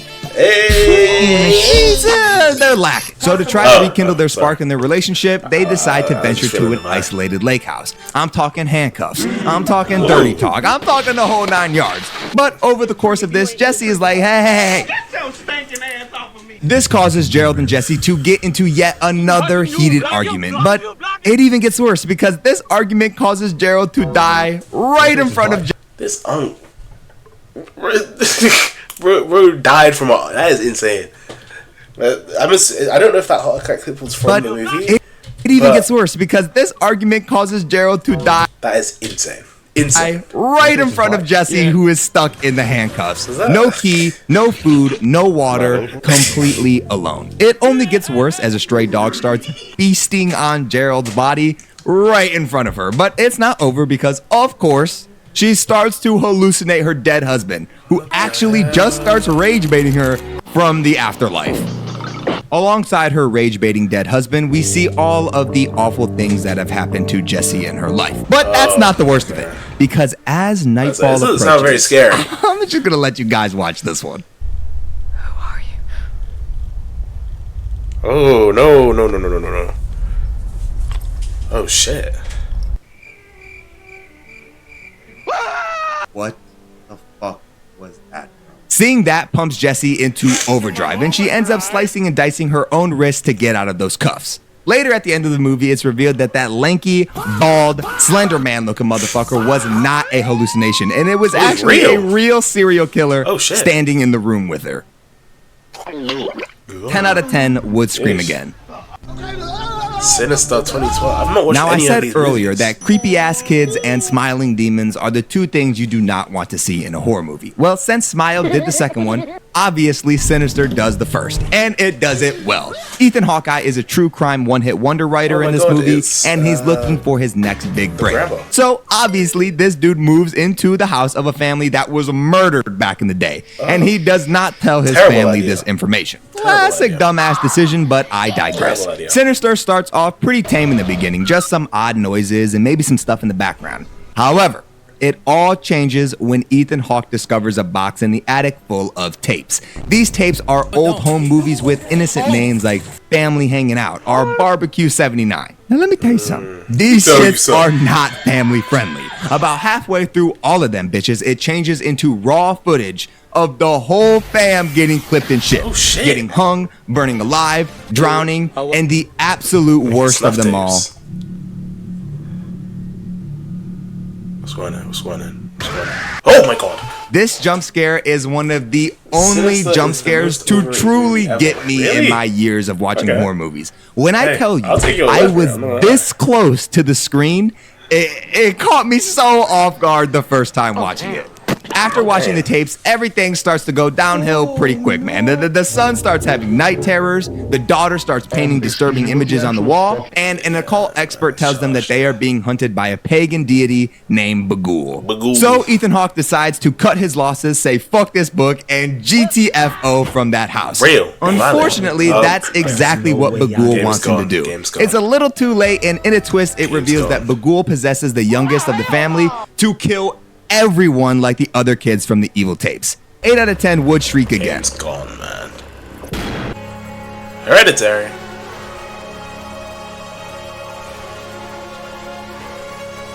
Hereditary isn't a movie that you will go into to be jump scared or anything like that. Well, I mean, maybe sometimes. But it's a different type of fear when watching this one. One that is arguably more scary than quick scares you'll get from other horror films. We start with Grandma Ma's death. The whole family takes it in a different way. Her daughter Annie is a little bit suspicious. Her granddaughter Charlie takes it pretty hard. And Peter and Steve, well, I mean, they don't really give a fuck. Have you watched Hereditary? I don't think Anyways, after the grandma's death, we see some slightly weird occurrences, occurring. Charlie is mutilating birds, Annie feels uneasy around the studio, and Peter begins to smoke some of that sweet horror movie ever, with his friends. Okay. Annie starts to feel like the family is growing distant from one another. So, in an attempt to bring some joy back into life, she suggests that Peter let Charlie tag along with him to a party. At the party, Peter obviously gets straight away to what he came there to do, and Charlie, who's a pretty shy and awkward kid, kind of just like stands around, I guess. That is a baby. What is he doing at this kind of party? Delicious looking cake. And like most of us would do, she grabs a slice of that cake. But Lady Luck is just not on this family's side, because the cake contains nuts, which Charlie is severely allergic to. In a panic, Peter rushes his sister to the hospital while she's fighting for her life in the backseat. And in an attempt to get some of that juicy oxygen, Charlie sticks her head out of the window of the car. Oh, her head's gone, man. And gone. Telephone pole. Gone. Ooh. Yeah, damn. Still, to this day, one of the craziest turning points in any movie I've ever watched. If everything wasn't already going down, he lied to his mum that it wasn't a proper party, and the mum forced the sister to go downhill. It does now. Peter and Annie absolutely hate each other. The father, Steve, is trying his best to not have his family fall apart, and Annie decides to do a little bit of digging into her mother's history. Finally, we discover a secret plan to transfer one of the 8 Kings of Hell, Paimon, into a human vessel. What? Peter halts. What? I thought we jumped a bit. I went from grandma and little sister dying to fucking the 8th devil Paimon. The brother left the sister's dead body in the car, and when he got back, the mom saw it herself. His ass into the attic to get away from his mom, but this ends up being the final domino. I'm And just saying, the rest bro. of the cult members are waiting for him. Peter tries to escape by jumping out of the window, but it's Where's my just too mouse? late. Peter There you go, gets possessed, and the movie ends with the cult celebrating the return of this dude. 11 out of 10.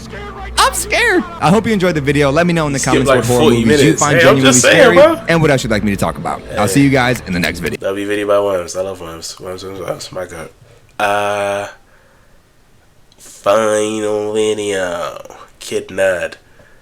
Another goat. You need to watch Hereditary though. I've watched it like 3 times. I'll tap in. Did he spoil it for me? Did he ruin it for me? I don't know. Anyway.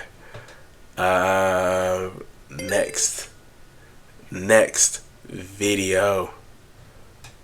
This is from Kid Nerd. This is the final video of this stream. When UK gangs catch the wrong person. Yeah, now this is serious, bro. Now this gonna be a little All something. across London, invisible territories divide the city. To millions, they mean nothing, but for some, it is a matter of life or death. These borders aren't drawn on maps. They are etched into postcodes, house and estates, and long-standing rivalries, some of which have been handed down through generations. And too many times, people with no part of the feud get caught in the middle. Just like the shocking murder of David Gomor in Newham, East London. Newham's gang feud between the north and south of the borough has been one that has claimed the lives of many since the late 2000s. And tragically, that includes people with no links to the conflict. Since the late 2000s, gangs around Newham have been split between one line, north side and south side. On the north side, we have areas like Stratford. That little section I got confused. That's the Switzerland. We are not involved in this conflict. Keep us out of it. That's what they're saying. Glasgow and Forest Gate. And on the south side, areas such as Custom House and Beckton. And this feud has took the lives of countless young men. In the space of 7 months in 2017, 5 people were killed in Newham as a result of this feud, with the youngest being only 14 years old. Out of these 5 victims, one was 19-year-old Abdul Manaja, a young man who had nothing to do with the feud and had dreams to serve in the Royal Air Force as a pilot. But as these 2 young men from Southside Newham caught him outside of a party in the Northside, they shot him in the chest with a shotgun, mistaking him for a Northside Newham gang member. But Abdul isn't the only civilian to get caught in the crossfire in Newham. In the heat of COVID, another innocent victim shocked the barrel. How do you mistake it? I'm not gonna lie, if I see a shotgun, I'm pissing myself, bro. I'll be so dead ass. I'm not. That is not. At a function, you leave, someone mistakes you for the wrong brother, they whip out a shotgun?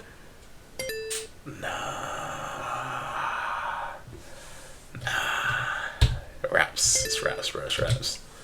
This young man you could faintly see here walking is 24-year-old David Gomo, a marketing graduate from London South Bank University. During the COVID period, David joined his mum working for the NHS, which became personal for him as his father became one of the first Brits to lose their life to the deadly virus. David resided in Custom House, an area in the south side of Newham, and left his home at 10:23 p.m. to go to a local shop on Freemasons Road.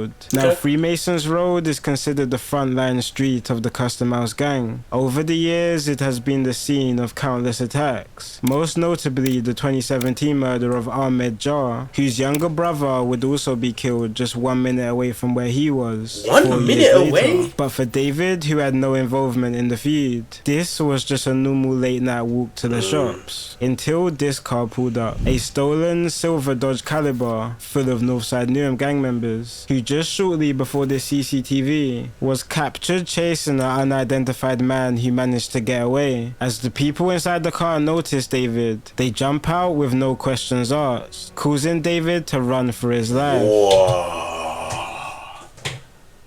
Cause what do you do? What do you do?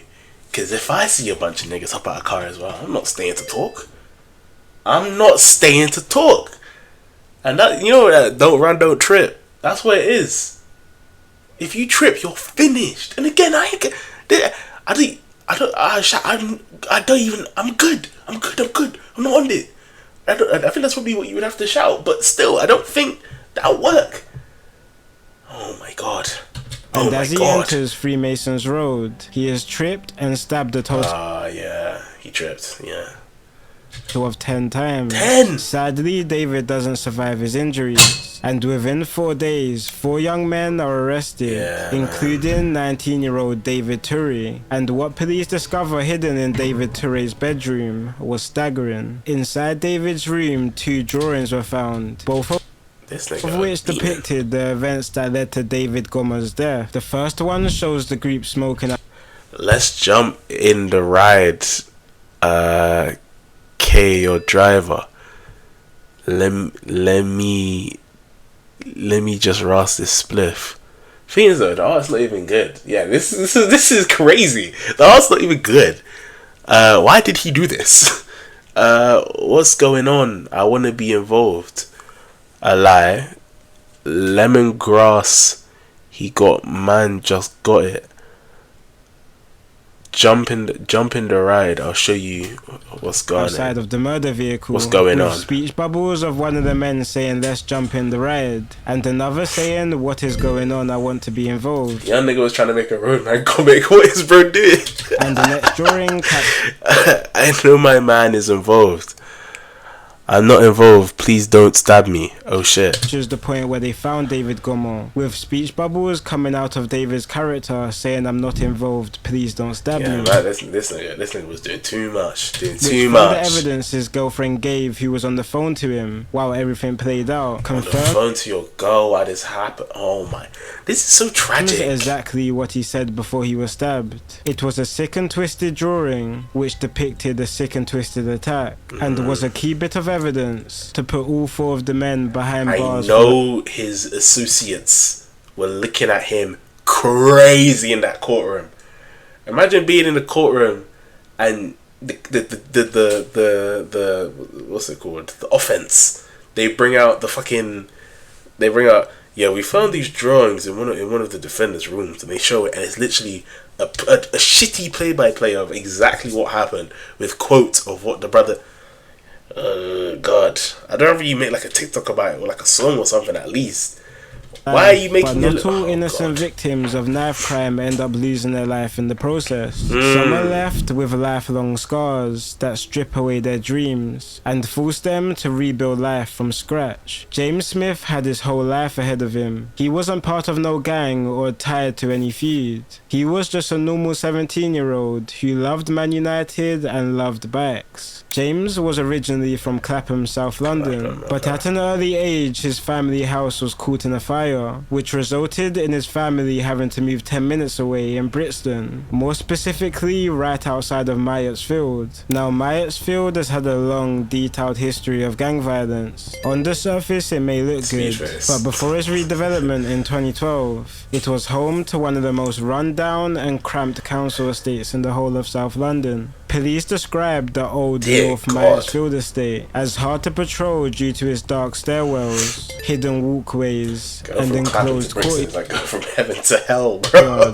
Residents described it as being trapped between poverty and violence. Back in the days, this was home to a gang named OC, but most will now recognize it as being the birthplace of the drill gang 410. Over the years, 410 has built long-standing rivalries with neighbouring areas, particularly to the northeast of their border, in Kennington and Woolworth Road. Territories claimed by two other well-known drill groups, Harlem Spartans and Moscow 17. The feud between 410 and their rivals Harlem Spartans in Kennington has been one of South London's most notorious, with both groups finding massive success in drill music. Their conflict wasn't confined to the streets. It spilled out into their lyrics, their music videos and their online presence. Every track was another opportunity to taunt and provoke, and the feud made the connecting areas unsafe, with two close proximity gangs who were desperate to attack each other. And in that climate, a heartbreaking scenario played out. On the 23rd of February around 6 PM, James Smith and his mum get back home to Myattsfield. They had just bought a new bike and James was desperate to try it. When they get back home, James tells his mum he wants to test ride the new bike and tells her he is quickly going to ride it around the block. But on that same block were these two cars, a stolen Range Rover and a stolen Volkswagen. The two cars had been circling Brixton gang spots for nearly 2 hours and started their journey just 5 minutes away in Kennington Park, territory of the rival Harlem Spartans. As the two cars approach Henry Road in Brixton, they spot James on his bike just seconds away from his house and crash into him before jumping out and stabbing him 7 times altogether. The crash was so severe that the front wheel of the bicycle was lodged into the Range Rover's front tire. From the attack, James lost a lot of blood, and for around 50 minutes he was clinically dead, but miraculously paramedics managed to revive him. Due to his injuries, James was in critical care for almost a year, and doctors would later confirm he would never fully recover. Today, James lives with lifelong injuries. He struggles with his mobility and speech, and needs daily care. For the attackers, 2 out of 3 of them were caught, and sentenced to lifelong sentences in prison. It's a sad result for a teenager from South West London who just wanted to ride his bike through his neighbourhood, but it wasn't the first time this had happened near this area. The chaos you're seeing here is a brazen, broad daylight style. Bro, I don't know what the fuck. Imagine seeing this. I don't know what the hell I did. Because if you start running, they're gonna think you're somebody. Oh my god, what do you even do? Oh god, I've been in Clapham, South London. Inside this crashed Volkswagen Golf sat two brothers, 40-year-old Gavin Garraway and 22-year-old Malik Garraway. Malik Garraway in the UK drill scene was known as Leaks, a rapper from the Brixton Hill drill gang. 6-7 was one of the original pioneers of UK drill music. Their feud with rival drill group 1.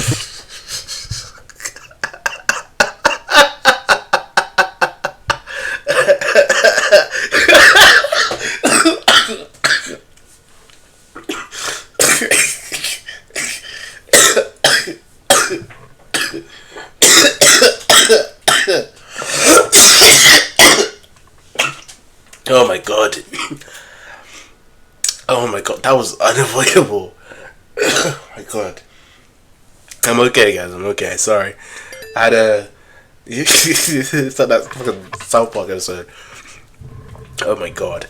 Yeah, that was a shock.